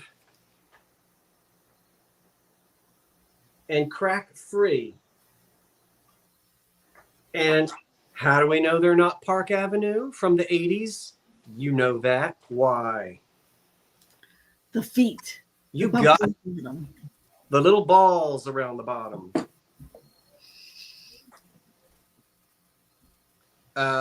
The Park Avenue didn't have that. So these are the 19, whatever year it was, 38 to 42, something like that.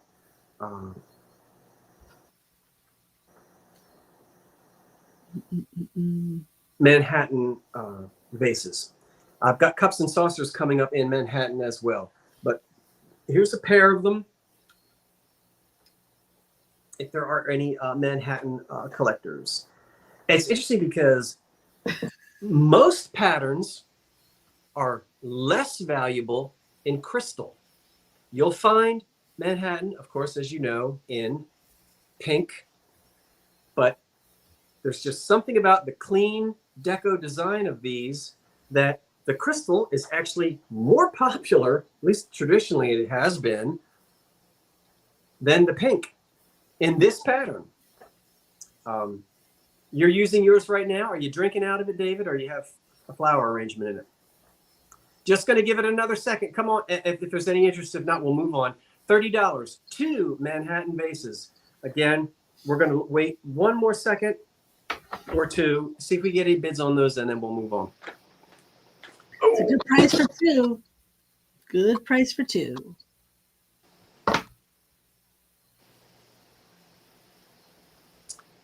And then after this, I've only got one more. Get ready with a hard stop in there, Karen, because I'm not seeing anybody. What was I going to tell you? The last thing that I've got in Manhattan tonight is 2 cups and saucers. And I can't find cups and saucers. Okay, hard stop. No interest in the vases. Let's move to the cups and saucers.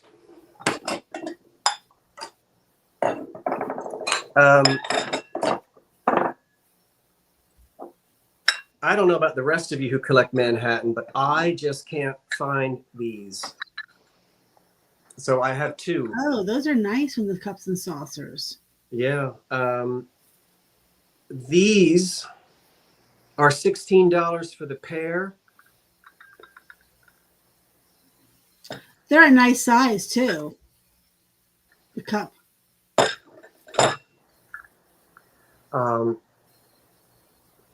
One saucer, one of the saucers has a little chip underneath. This stuff is notorious for chipping because you've got all these ribs here. Mm-hmm. But this one very small chip right there, and it's a small one. It's a small one. But you got Florida Golden Girl in at 25, now 40. The high bid now is $40. As many pieces of this that I find, I don't find cups and saucers much. I have not seen cups and saucers at all. I have neither. But there we have two cups and 2 saucers. So we'll count these down. 10. Dare I? 10. Woo, yeah. That looks nice though. Do you think I can do this and play the tambourine? Don't 10, try it. 9, 8, 7, 6, 5, 4, 3, 2, 1. That's it. Now you get over there and be nice. You sit over there with your cousins. You sit over there with your grandparents, the EAPG. The EAPG is giving a dirty look to the Manhattan.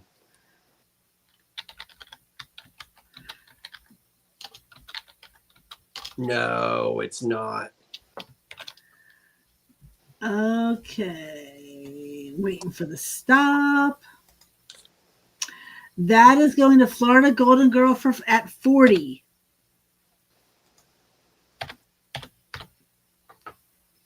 Okay. You don't need a vase, do you, Florida?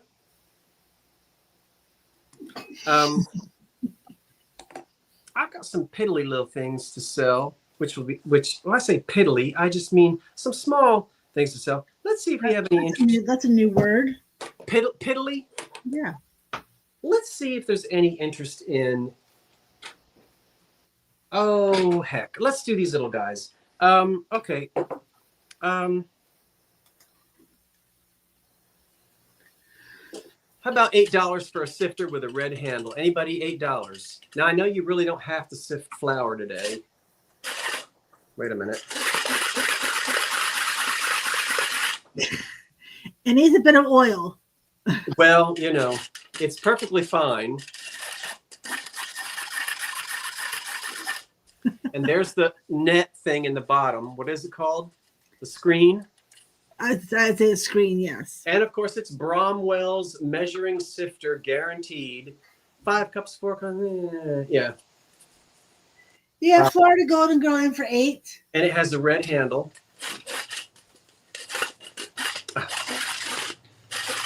Get it going. Gotta get it going.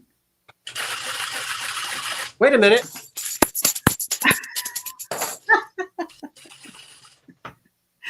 You can play the sifter on the tambourine. Have your own one-man band. 10, 9, 8, 7, 6, 5, 4, 3, 2, 1. That's it. I didn't want to disrupt Scott's sale because I was waiting for a good time.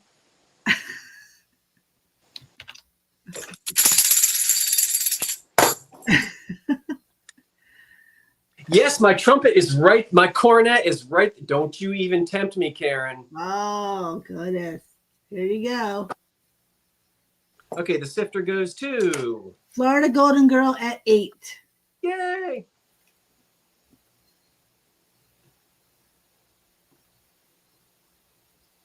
All right.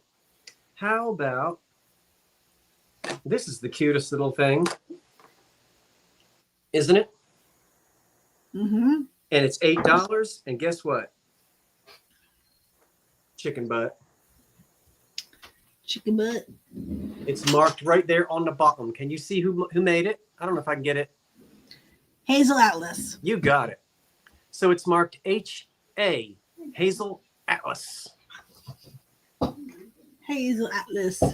Cornet. syrup? Not coronet. Cornet. The Hello. Hi, Phoebe, darling. Oh, that was perfect timing. Yes, I was a music major, and my cornet is right up there, which looks like a trumpet with a shortened bell, but it's a little more complicated than that. Made by Hazel Atlas. It's a little milk pitcher, cream pitcher, 1930s kitchen. See the Hazel Atlas on the bottom. No chips, no cracks. Do we have any collectors? We have Cat 60 at 10.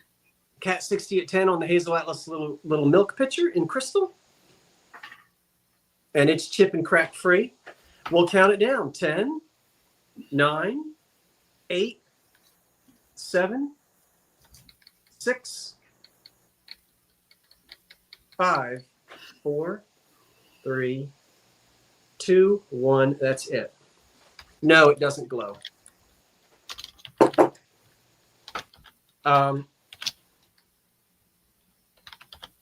And that goes to Just waiting on Karen stop. Oh, there you go. Cat 60 at $10.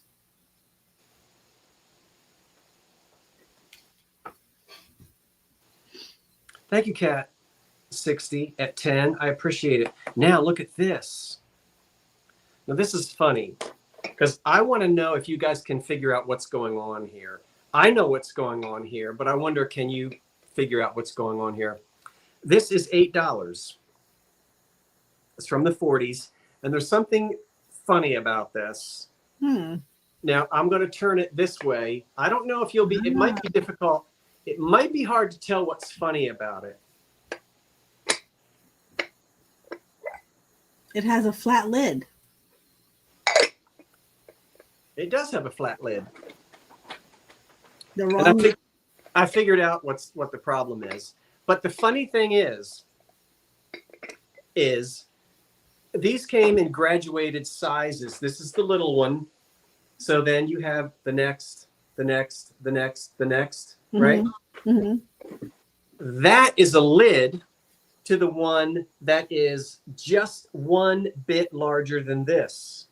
Oh, Because the lid would not hang over like that. true. But the funny thing is it fits perfectly in the inner lip right.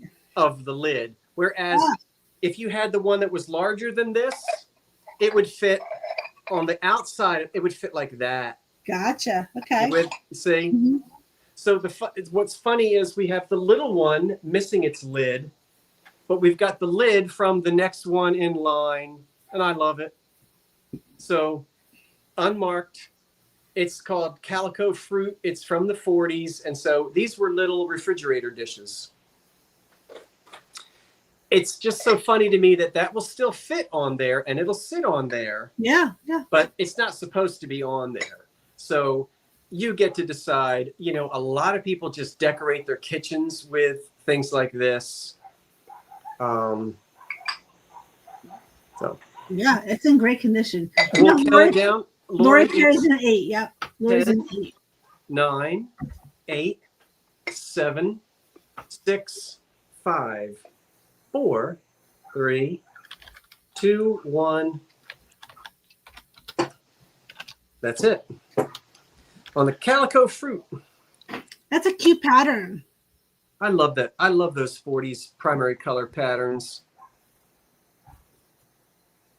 I like it too, Karen. No, that's a dog on Scott's neighborhood. We have it's a dog outside. I've got the windows open. We've got 345 folk here tonight. I'm so thrilled. Lori gets it at 8. That's going at 8 for Lori Pair at 8. Yep. Okay, Lori gets it at 8. Wonderful. And so we've got time enough for me to do 2 more things and then bring back the 2 items that didn't sell. But what I've got for you now is I was going to keep these, but I decided not to. I collect painted glass of the 20s and 30s. There's nothing wrong with these. It's just that I can't keep everything. These don't fit in a particular cabinet of mine. So they're hard for me to display and you know, so got to pass them on. Now I'm selling them separately, but I want to show you that I have 2 nice pieces to sell to you. This one starts at $16. And again, it's a center handled Tidbit tray. It has the original factory enamel paint and the gilding on it. And wasn't I in before the stop? Do you want to double check that for Marie's dollhouse? Yeah, I did. You did check it. And she wasn't? She was after. Okay, you were after the stop, Marie.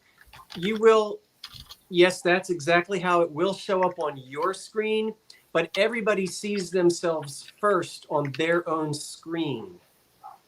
No trickery, hickory dickory. It's just the way that it is on every sale, not just mine. It's inherent to it, and it's because of that lag. So I'm sorry, Marie. Yeah, I did refresh, Marie. You are after the stop. I'm sorry. So this measures 10 inches across, and it starts at $16. This is, again, as I said, factory painted with the beautiful flowers on it, and the blue is underneath as usual. And the paint is on the top. The flowers are painted on the top, and these are decorated in the factory. The flowers are done very well on that. Very pretty. The flowers on this match exactly the flowers on that. Do you see that? Yes, that's great. But what's funny is the blue color paint has aged a little bit differently. It's a little darker on this one. than on this one. Oh, yes, I see that. But the flowers are exactly the same. So Yeah. anyway, any interest on the tidbit? None. At 16, we'll give it another second and we'll move on. And I want you to remember, everybody, what I said about tidbits. French 75. What is on me? French 75 fan. Yeah. We'll count it down. 16. 10. Now's the time to put in a bid if you're interested in it. Because if you wait until I say 3, 2, 1, you'll miss it. Put your 10, bids in. Put your bids in. 9, if you want it. 8, 7, 6. French 75 fan has the high bid of 16. 5, 4, 3, 2, 1. That's it on this piece. Oh my goodness.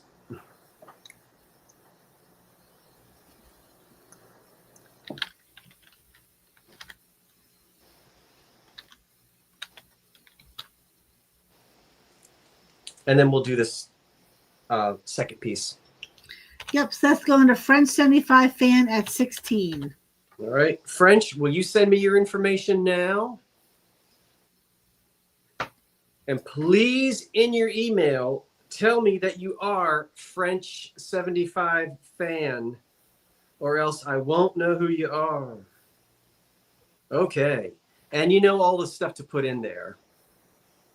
So if you'll send that, because I think you might be new to me, French. And if you are new,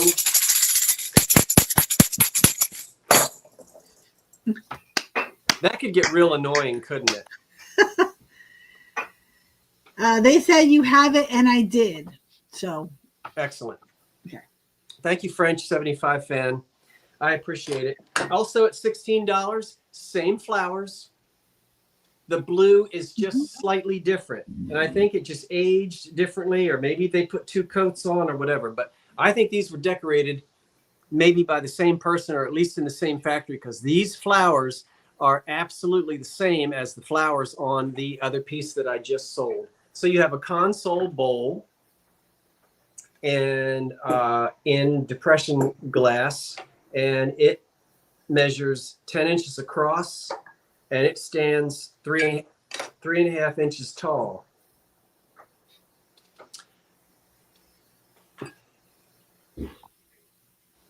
Blue paint on the back. That's the way they did it. And pretty flowers on the front. And I like it because they match the flowers in the blue very nicely. Because sometimes you get they don't match very well, the flowers with the other paint, but that looks nice together. They match that very well. They do. You have French 75 fan in at 16. So these will look nice together. Oh, definitely. Because of the flowers, which are the same, and you can see that. 10, 9, 8, 7, 6, 5, 4, 3, 2, 1. That's it.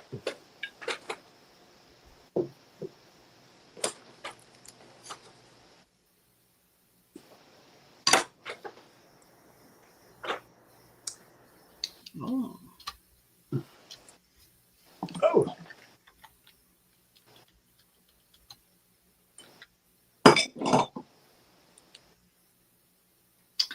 All right, that was a close one. French 75 fan at 20. Thank you so much, French 75 fan at 20. I appreciate it. Let's see if anyone came in and has any interest in the 2 at $25 for the 2. This is a matching pair. made by the Imperial Glass Company. They are composts, footed. The mold is mold line number 302. They were introduced to the market in 1906. You have Karen Taylor in at 25. And they're also known by collectors as Dixie Belle. So I just love it when I find two of anything that is a matching pair from 1906. You could also put candles in those. Like you could put like a little voto in those too. Not marked with an I and a G. You don't want that on the antique, because if the I and the G, people always turn everything upside down. If you turn it upside down and you see an I and a G, you know that that's Imperial glass, which is what this is. But remember, Imperial was in business for a long time, and they would reissue things with old molds in the 60s and 70s and 80s. But they were then using a mark, an I and a G. These two little guys are chip-free, crack-free, introduced in 1906 by the Imperial Glass Company. Collectors might call this pattern Dixie Belle, but when they were introduced in 1906, it was simply number 302 by Randy Imperial. number 26. And we'll count them down for you. 10. Randy has a high bid. 9, 8, 7. I'm sorry. 6, 5, 4, 3, 2, 1. That's it.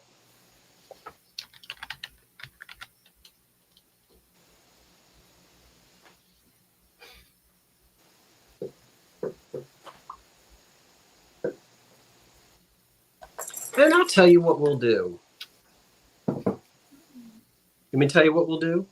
What are we going to do? I'm going to tell you. Okay, hold on. I'm holding. You can tell me in a moment. All right, those are going to Karen Taylor for 27.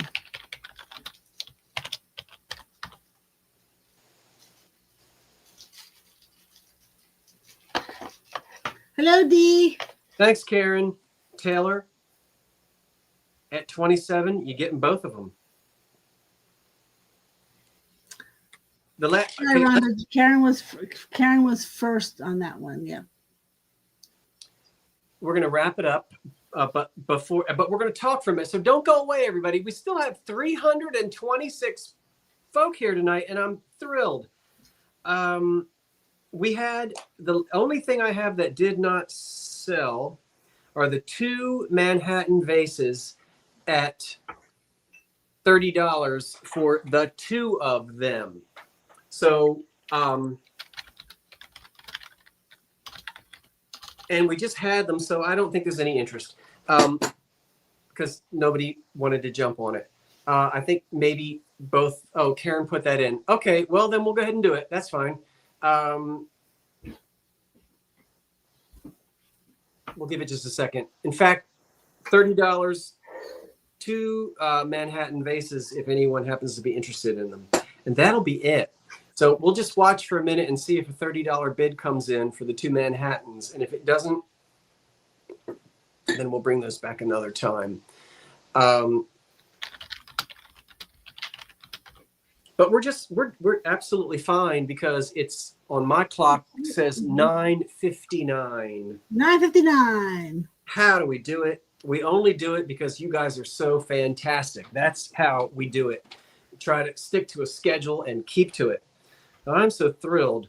I want to bring in, we'll go ahead and put the hard stop in. We had no interest in the Manhattan, two Manhattan. Right. There's the hard, look at Karen, hard stop. Yeah.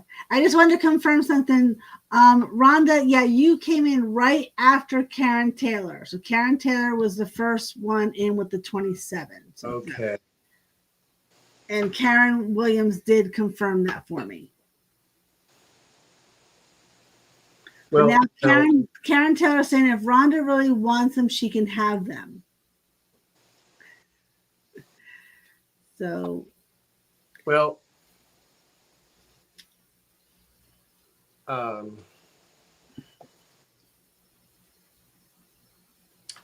you talking about the two Imperial? Yeah. No, the blade. No, the composts that I just sold. Yes. Well, let's see who was our winner. Was Karen Taylor.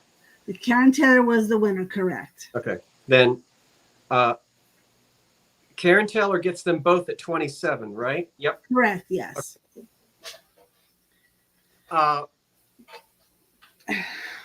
Then Karen, they're yours at 27.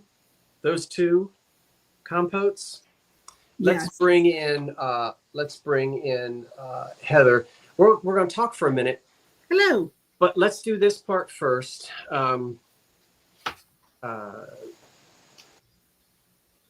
Heather, Yes. thank you. As always, it's so much fun to have you here. It's fun having David here. It's fun having you here. So thank you so much for. You are welcome. I like coming here and doing it. It's fun. It's wonderful. I want to thank Karen Williams, who was putting in moderating at home and putting her information in. Karen, thank you as always for your help on and off the screen. Awesome job, Karen. Thank you everyone who was here shopping, watching, helping us, teaching me. I thank Eric for teaching me a little bit more about the Imperial, the windmill picture that we looked at earlier. And thank you everyone for always being here on Monday nights at 8 o'clock. We did have upwards of 350 folk here tonight. That's awesome. And I'm so thrilled about that. So I will invoice in the morning.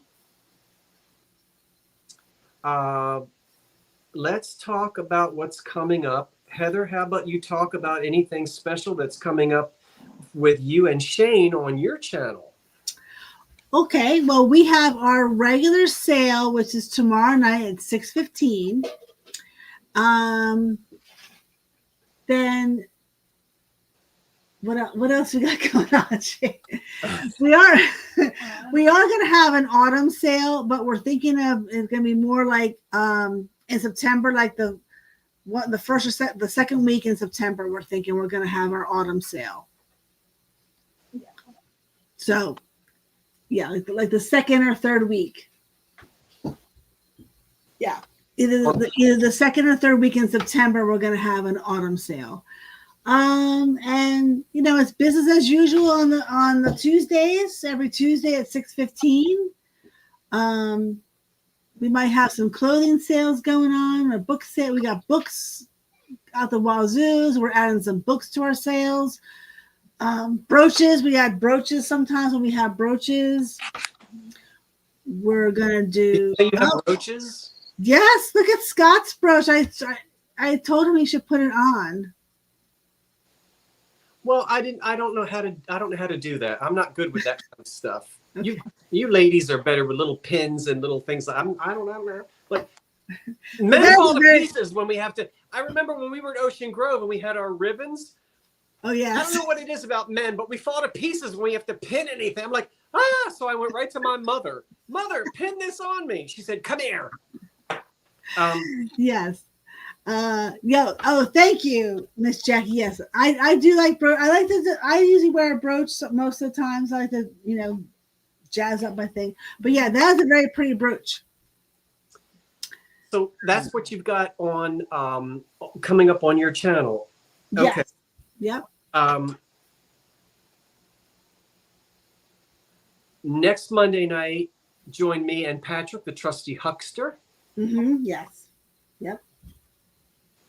The Monday after that is Labor Day. Labor Day. Oh my gosh. September 1st. And guess what I'm doing on Monday, Labor Day, September 1st? That's my autumn extravaganza.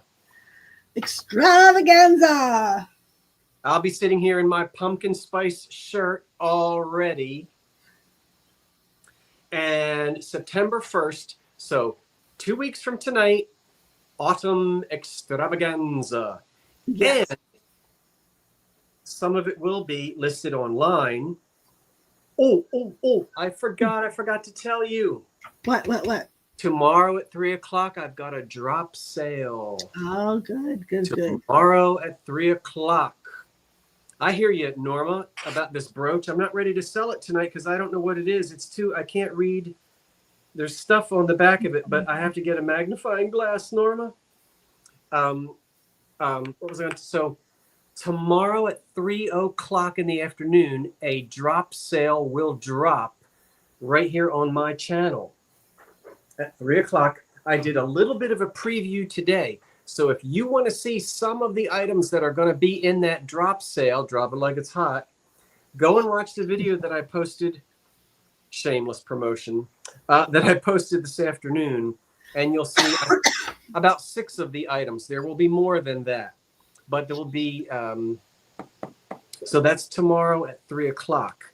And, a drop sale, if you're going, what's a drop sale? Just tune in tomorrow. You'll see the instructions on that, and you'll be fine. Yes, you give very good instructions. We're terrible at giving instructions for a drop sale. Oh, you are not. You're wonderful. Don't say that. Go have a sandwich. You're wonderful. So that'll be tomorrow at 3 o'clock in the afternoon. I've got family down the shore, but I'm not sure if I'm going to make it down there or not. Tuesday, Wednesday, and Thursday because of the storm. We'll see. Hurricane or whatever it is. And then the first Monday in September, autumn extravaganza. Autumn extravaganza. Now, we wanted to talk for a minute about shipping. Oh, yes. We got all that straightened out earlier. But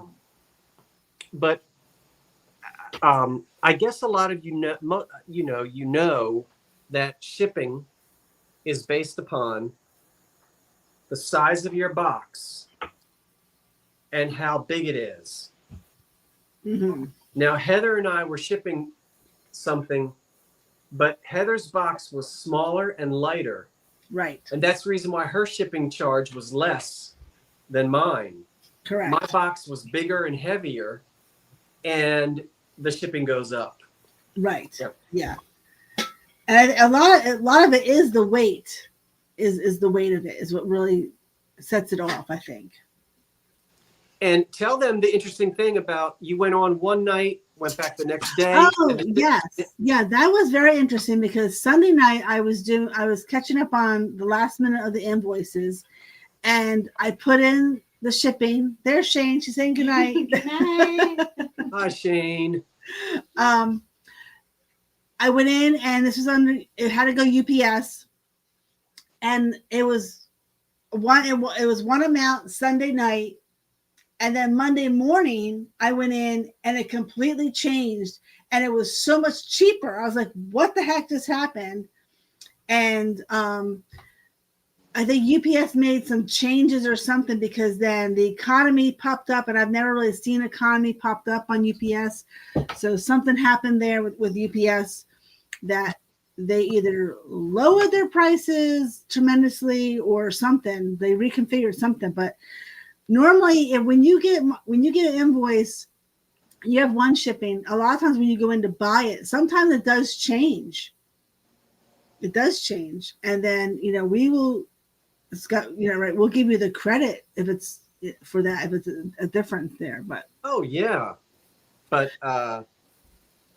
yeah, that does happen. That it does change, and it could go up. It could go down. It's great when it goes down. But I think post office is going to increase or something like that. I heard that too. But yes, we use pirate ship. MS Jackie 55. Yes, we all use pirate ship. Use it. We all use it. So we all use pirate ship. It's the exact same thing with pirate ship. Mm-hmm. That's what Heather and I are talking about. Yep. So it's not. We don't use different sites. We all use. D uses pirate ship. Vinny, we all use pirate ship. Yep. And I can speak for myself. I have shipped thousands of packages over the years, and I'm not talking over 50 years, I'm talking about just over the last couple of years, I have shipped thousands of packages. And trust me when I say I'm on that site every day, and it can have, weird things can happen. Also with shipping, I had this happen this week, and I'd like to point this out. I'm actually going to do a video and include photographs of this. A box went to Pennsylvania. All right, stick with me. I shipped a box of glass to Pennsylvania, which is right across the river. I shipped a box of porcelain to North Carolina. The box that went to Pennsylvania, when it arrived, the box was in perfect condition. No outward signs of any trauma or damage at all. And yet, a piece of glass, which was deeply, thickly, perfectly cocooned on the inside, was shattered. Very strange. Now, hold on, everybody, because I know some of you are getting ready to... I know how to pack glass. Plenty of room around it. Sometimes with a piece of antique glass, it can inherently have some structural problems that if the box is dropped, the piece could shatter on its own.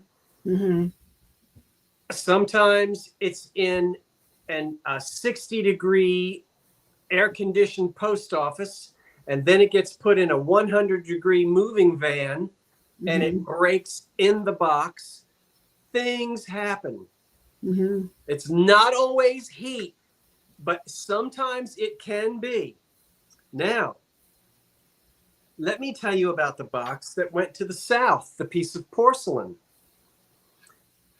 That box was impaled. Both customers sent me pictures, so I'm not making this up. That box literally had been stabbed straight through. It looks like somebody took an iron rod and just jammed it through the box. Holy cow. When the lady opened it up, her 1880s piece of porcelain was in perfect condition. Oh, wow. Now, I promise you, I know how to wrap it, bubble wrap it, stuff it. I know how to double box it. I know all of that. And the bottom line is, no matter how you pack an item, and no matter how pristine that box can look, sometimes those things inside can wind up shattered. And we don't know what happens because we aren't there. I'm not blaming the UPS or the post office. I couldn't be in business without them. Right. So don't you badmouth UPS or the post office. I won't let you do it on my channel. It doesn't mean that somebody kicked it or abused it. They probably didn't. They're hardworking people that probably don't make a whole lot of money, and I couldn't deliver packages all day.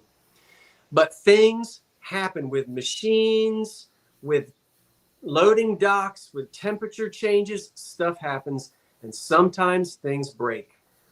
I want to give a thank you to those of you who understand that, are patient about it. Yes. Sometimes people really get hot under their collar as if we broke their item, we want you to get your item safely. And you know what? Heather and I will both tell you this. Half the time, we never can get insurance claims because they make you jump through. They make you get a second dissertation in ancient philosophy to get money back. Am I right, Yeah. Heather? You're right. Yes, it's a huge process, and I don't want to bug you about more pictures or what the temperature was or what if it was raining outside. I don't want to bug you with that. So, it's just the way it is. We always refund the customer, and usually we eat the cost. Yes. I'm not moaning and complaining. That is a part of doing business. Correct. I just want you to sometimes hear our point of view and what we see from our side. And so I was happy. I was disappointed that the glass was broken, but I was happy to fully refund the person in Pennsylvania who I didn't see here tonight, but you were refunded fully for that broken glass. And it's not your issue to try to help me recoup my money. It's part of the cost of doing business. And sometimes you can get your money back, but sometimes it is almost impossible to It is. collect insurance. Yeah. It is. And who knows how long it's going to take to get it. That's the other thing. I haven't even really tried. I tried one time. I'm like, this is too much. I can't do all this stuff. You give up. You say, yeah, you just give up because I got other things to do. Time is money, and it comes to a point where you go, you just have to eat it. It's a part of doing business. Right, exactly. But having said all of that, that's my compliments to you and my thanking you who realize we're small businesses. We do this ourselves, and we can't really be, once that package is gone out of our hands. Yeah. It's hard to do that because it's, we both like to control everything around us, but that's one thing we just cannot control. It's in someone else's hands, and just don't know.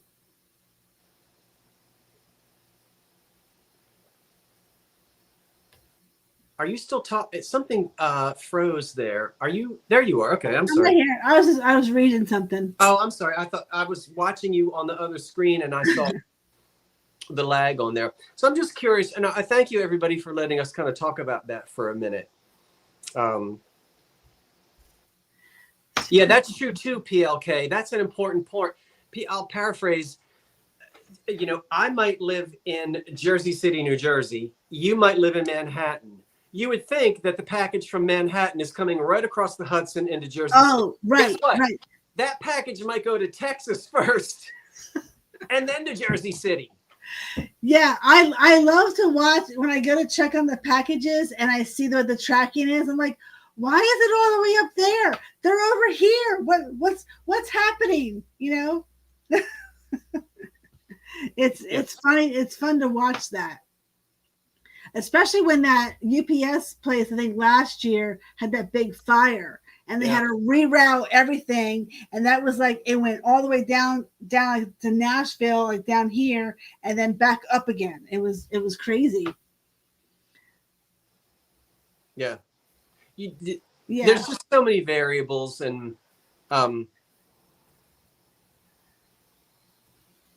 you just can't figure it out because you don't know what's going on, between traffic and fires and just life is, filing your box all over the place.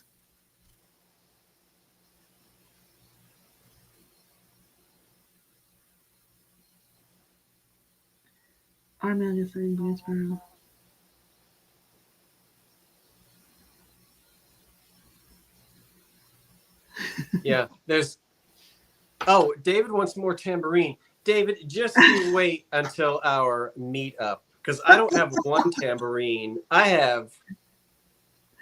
Oh my gosh. D, be ready. D, be ready. D, you need to find something. D needs no encouragement. None. That's true. She's gonna hit you with that thing. I need more cowbell. Oh, then we're also doing the flea market. Oh, tell them about that. I forgot. Yes. So we're going to be Shane, Scott and I, there's Shane again. We're going to, she has her hand in. I have my pajamas on. I'm trying not She's not properly dressed. Let me see your jammies. Are you in a onesie? No. You already saw them. They're striped. They're striped. There she is. So the Reviva Sisters and Old Curiosity Shop are going to be at the Columbus Flea Market every Sunday, God willing, in October. It doesn't rain. Yes, unless it really rains, then no. But we're gonna go. We have to pay for the month at the end of September, which is gonna drive me crazy because I can't wait that long. Oh, thank you. So in October will be there. October, yeah. So we have to go the end of September to purchase for the month of October. So that first October day, that first Sunday in October, we will be there with tambourines on.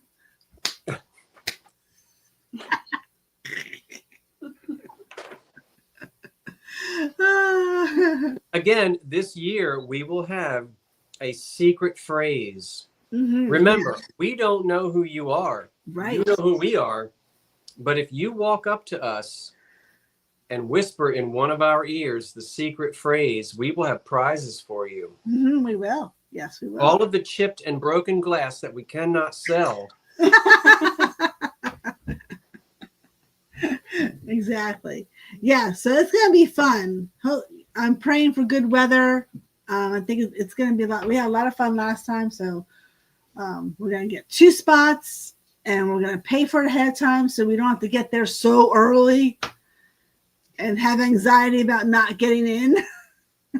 I don't think we told them that the first time we tried to do it together, Mm-hmm. you get up at 3:30 in the morning. Yeah. You leave your house at about 4 o'clock. Yeah. You meet at Dunkin' Donuts at about 4:45. Yeah. Get your money out of the bank. You get in line were we in line at 5 a.m.? I think the first time we were in line a little bit before 5. I think it was like 4:45, Mm-hmm. 5 o'clock. We were in line. That's for the dailies. Mm-hmm. And then you sit in your car for an hour. Yeah. Because they don't let you in until 6:30. I think they let prepaids get in at 6 o'clock or 6:30, something like that. But anyway, Yeah. Then they start letting you in. We literally were the last truck, Mm-hmm. not in line. There were plenty behind us. Oh yeah, there's a lot behind us. But as you're waiting to get in, we were the last truck, and they turned us away. We were so shocked. We're like, what? Because then you and I went walking through to see, because he said, oh, well, if you could find a spot, you can get in. So you and I went walking through to see if we could find a spot. And there was that person just like sleeping in their car. And we're like, hello, are you going to take this spot or not? And they were asleep. And then the second time we did get there earlier, but we still wind up we got like the last 2 or 3 spots. Well, that first time I came home and went to bed. Yeah, because you were up all day. You said you were up I never all went night. to bed that night. Right, you did. And Yeah. I kept thinking about poor Heather and Shane's little tear-stained faces driving all the way back to wherever you live. Oh. Anyway, we won't have that problem in October because we're going to be prepaid. Yes. We don't have to get there and sit in line. We can get there at 6:30 and pull right in. Exactly. Yes. That Lower would the tailgate be much better. and dump your load. Yeah, that'll be much better. So yeah, we're looking forward to it. I can't wait because I love people. I love to people watch. I love to talk to people. Mm-hmm. And we had so much fun. Didn't we have a blast? Oh yeah, we did. Yeah. Yep. So Yep, we're really looking forward to it. We had the umbrellas out. Yeah, I owe you pizza. Why? Because the umbrella. We did a swap. And I'm supposed to buy you pizza. That's right. Those umbrellas. I didn't forget. Yeah. I don't forget my what you call it? Debts. My debts. That's right. I don't forget my debts. Well, And she and I are gonna do something fun with umbrellas. oh, you're going to do something fun with umbrellas?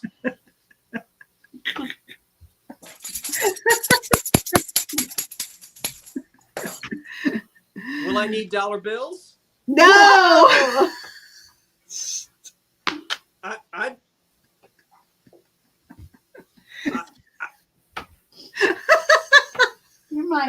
goes there. I'm throwing things at you. I do want to say this. Thank you to those of you who watched my hour-long Ocean Grove video. Ah, I want to tell you this. I realize that for a lot of you, that wouldn't be your thing. I know that for some, that music is not your genre, or maybe you're of a different faith, or, that's just not your thing. And I understand that. I had so much fun putting that together, and, it took forever to do. So it would mean so much to me if you would just go look at some of it. Even, you don't have to watch the whole thing, but Heather is in it. My mother is in it. My stepfather is in it. Carmen is in it. Shane wasn't able to attend because you were with your father, which is where you should have been. But Kevin was in it. Kevin and Carmen. Next year, we've got some other singers. We met Norma, but we didn't film her. Norma, we're filming you next year because you're singing. It was so much fun to do. And I'm not asking you to watch it so that I will get revenue. I'm not getting paid for that. Any ad revenue will go to the composers of the music who still have copyrights of it. And that's the way it should be. So I'm not saying that because, oh yeah, you're saying that. So no, it was a labor of love to put that together. And I love that choir festival. I want it to be there so that I can sing in it when I'm 90 years old. It has been shrinking over the years, and I want to promote it and make as many people know about it as possible so that it'll still be there and it'll stir you.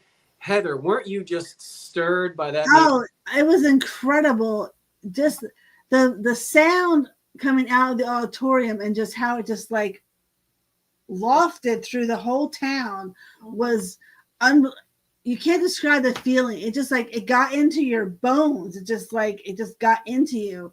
And like just walking through, and then you saw all the tents. That whole tent community was so fascinating to me. You got to look up the history of the Ocean Grove tents, because that in itself is just an amazing piece of history. Never knew anything about it. I've been in New Jersey all my life. Never knew that even existed, and it was really beautiful, and just the sound of it was amazing, just coming through the auditorium. It was so much fun to see you there, to have you there. And oh, thank you. And Carmen was there, and she was nervous about it, but she sat next to my mother as an alto, and they were up there singing. And it's such an experience that I don't want it to be a secret. I want people to enjoy it. And even if you live 1,000 miles away, you can still watch it maybe. And hey, as I said, you might think, old church music, pipe organs, hymns. That's the thing, Scott, that I read the brochure. So if you're not into choir singing, they have other singers that go there. They have other concerts. Oh, absolutely. That perform there. So if you're not into like the choir music, oh my gosh, to see any kind of like, if you like Christian music, just like even like the Don Caleb or whatever, that there are artists that go there and sing. And I can't imagine hearing a professional, not that you guys weren't professional, but like a professional singer that's on the radio sing the songs, or just go hear someone speak. Because what is that word? What is the word you want to use when the sound is in the air and it just like permeates? What is that? Permeate? Something like this. It bounces off the wood. Oh, reverberation. Yeah, it just absorbs the whole atmosphere. The acoustics, yes. Thank you, Miss J. The acoustics is incredible. Yes, the acoustics. That's what I'm thinking of. When I stand up there under the organ pipes and I'm way up there in the tenor 2, I don't put myself there, but we have to sit in sections. And so I'm a tenor 2, which is a voice lower than a tenor 1. Really, a tenor 2 is more like a baritone. And so we're clustered up there in the center of the bank of pipes all the way in the back. Anyway, when I'm up there and I look out, that auditorium, when it was built in 1894, originally it sat 10,000 Now they reconfigured some of the seating, and so now it's only able to accommodate 6,000. But Wow. that auditorium itself holds 6,000 people. The choir probably had 350 to 400 voices, and there were probably about 2,000 people there in the crowd. When you look at it, you see a bunch of empty seats, but you got to remember, if you can get 2,000 people to come together to sing old hymns, and now the music is liturgical music, and some of it is pretty high, and some of it is very enjoyable. We even sang a piece that was just composed. Right. Yeah. World premiere. We are the love we long to see.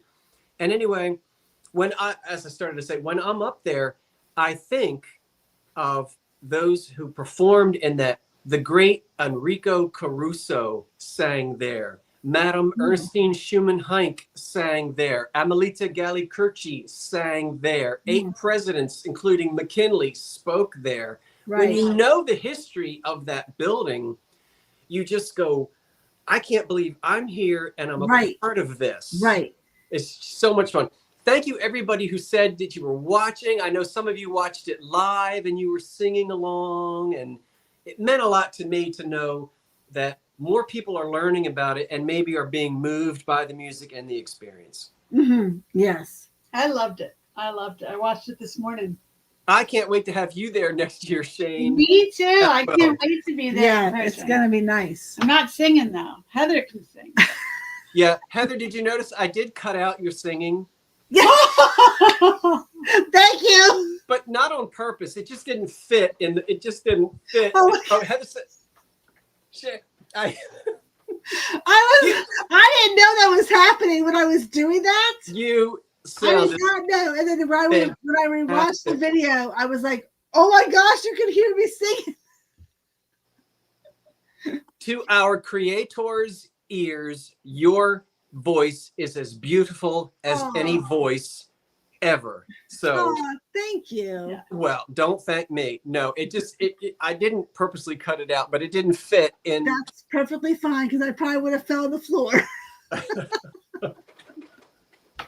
Because it was like I had the paper in front of me, so it was like bouncing my voice back, and then you could really hear. I'm like, oh my gosh, you can really hear me singing. But I love that song, and that was the song that was written in Ocean Grove. What was the one?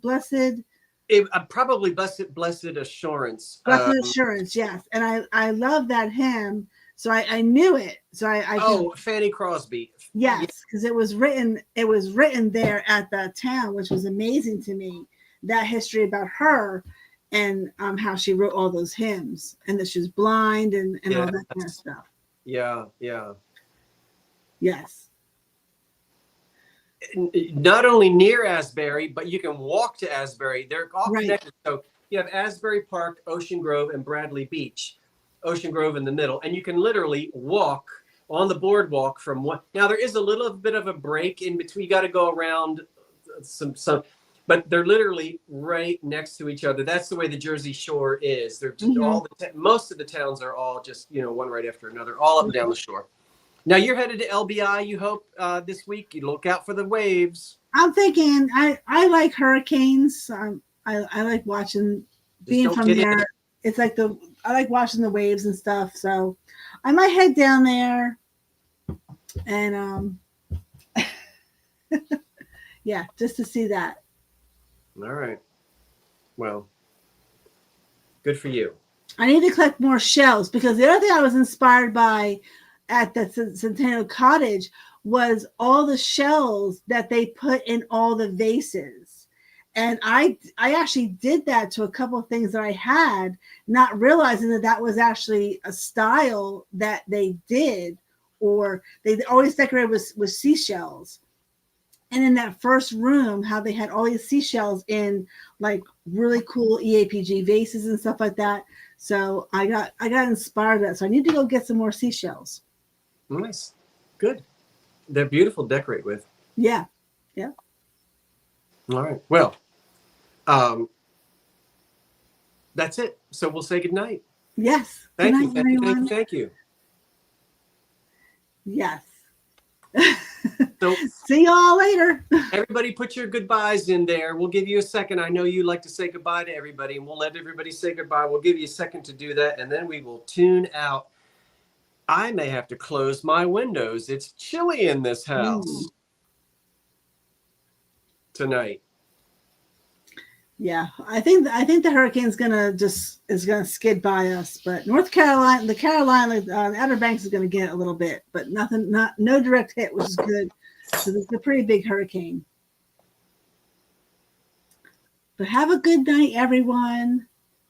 Good night, everyone. Good night. Oh, I gotta go boop. You gotta go boop, boop Where it. is it? Right there. There, Oh, I gotta do it again. there, it's over there. It's over there.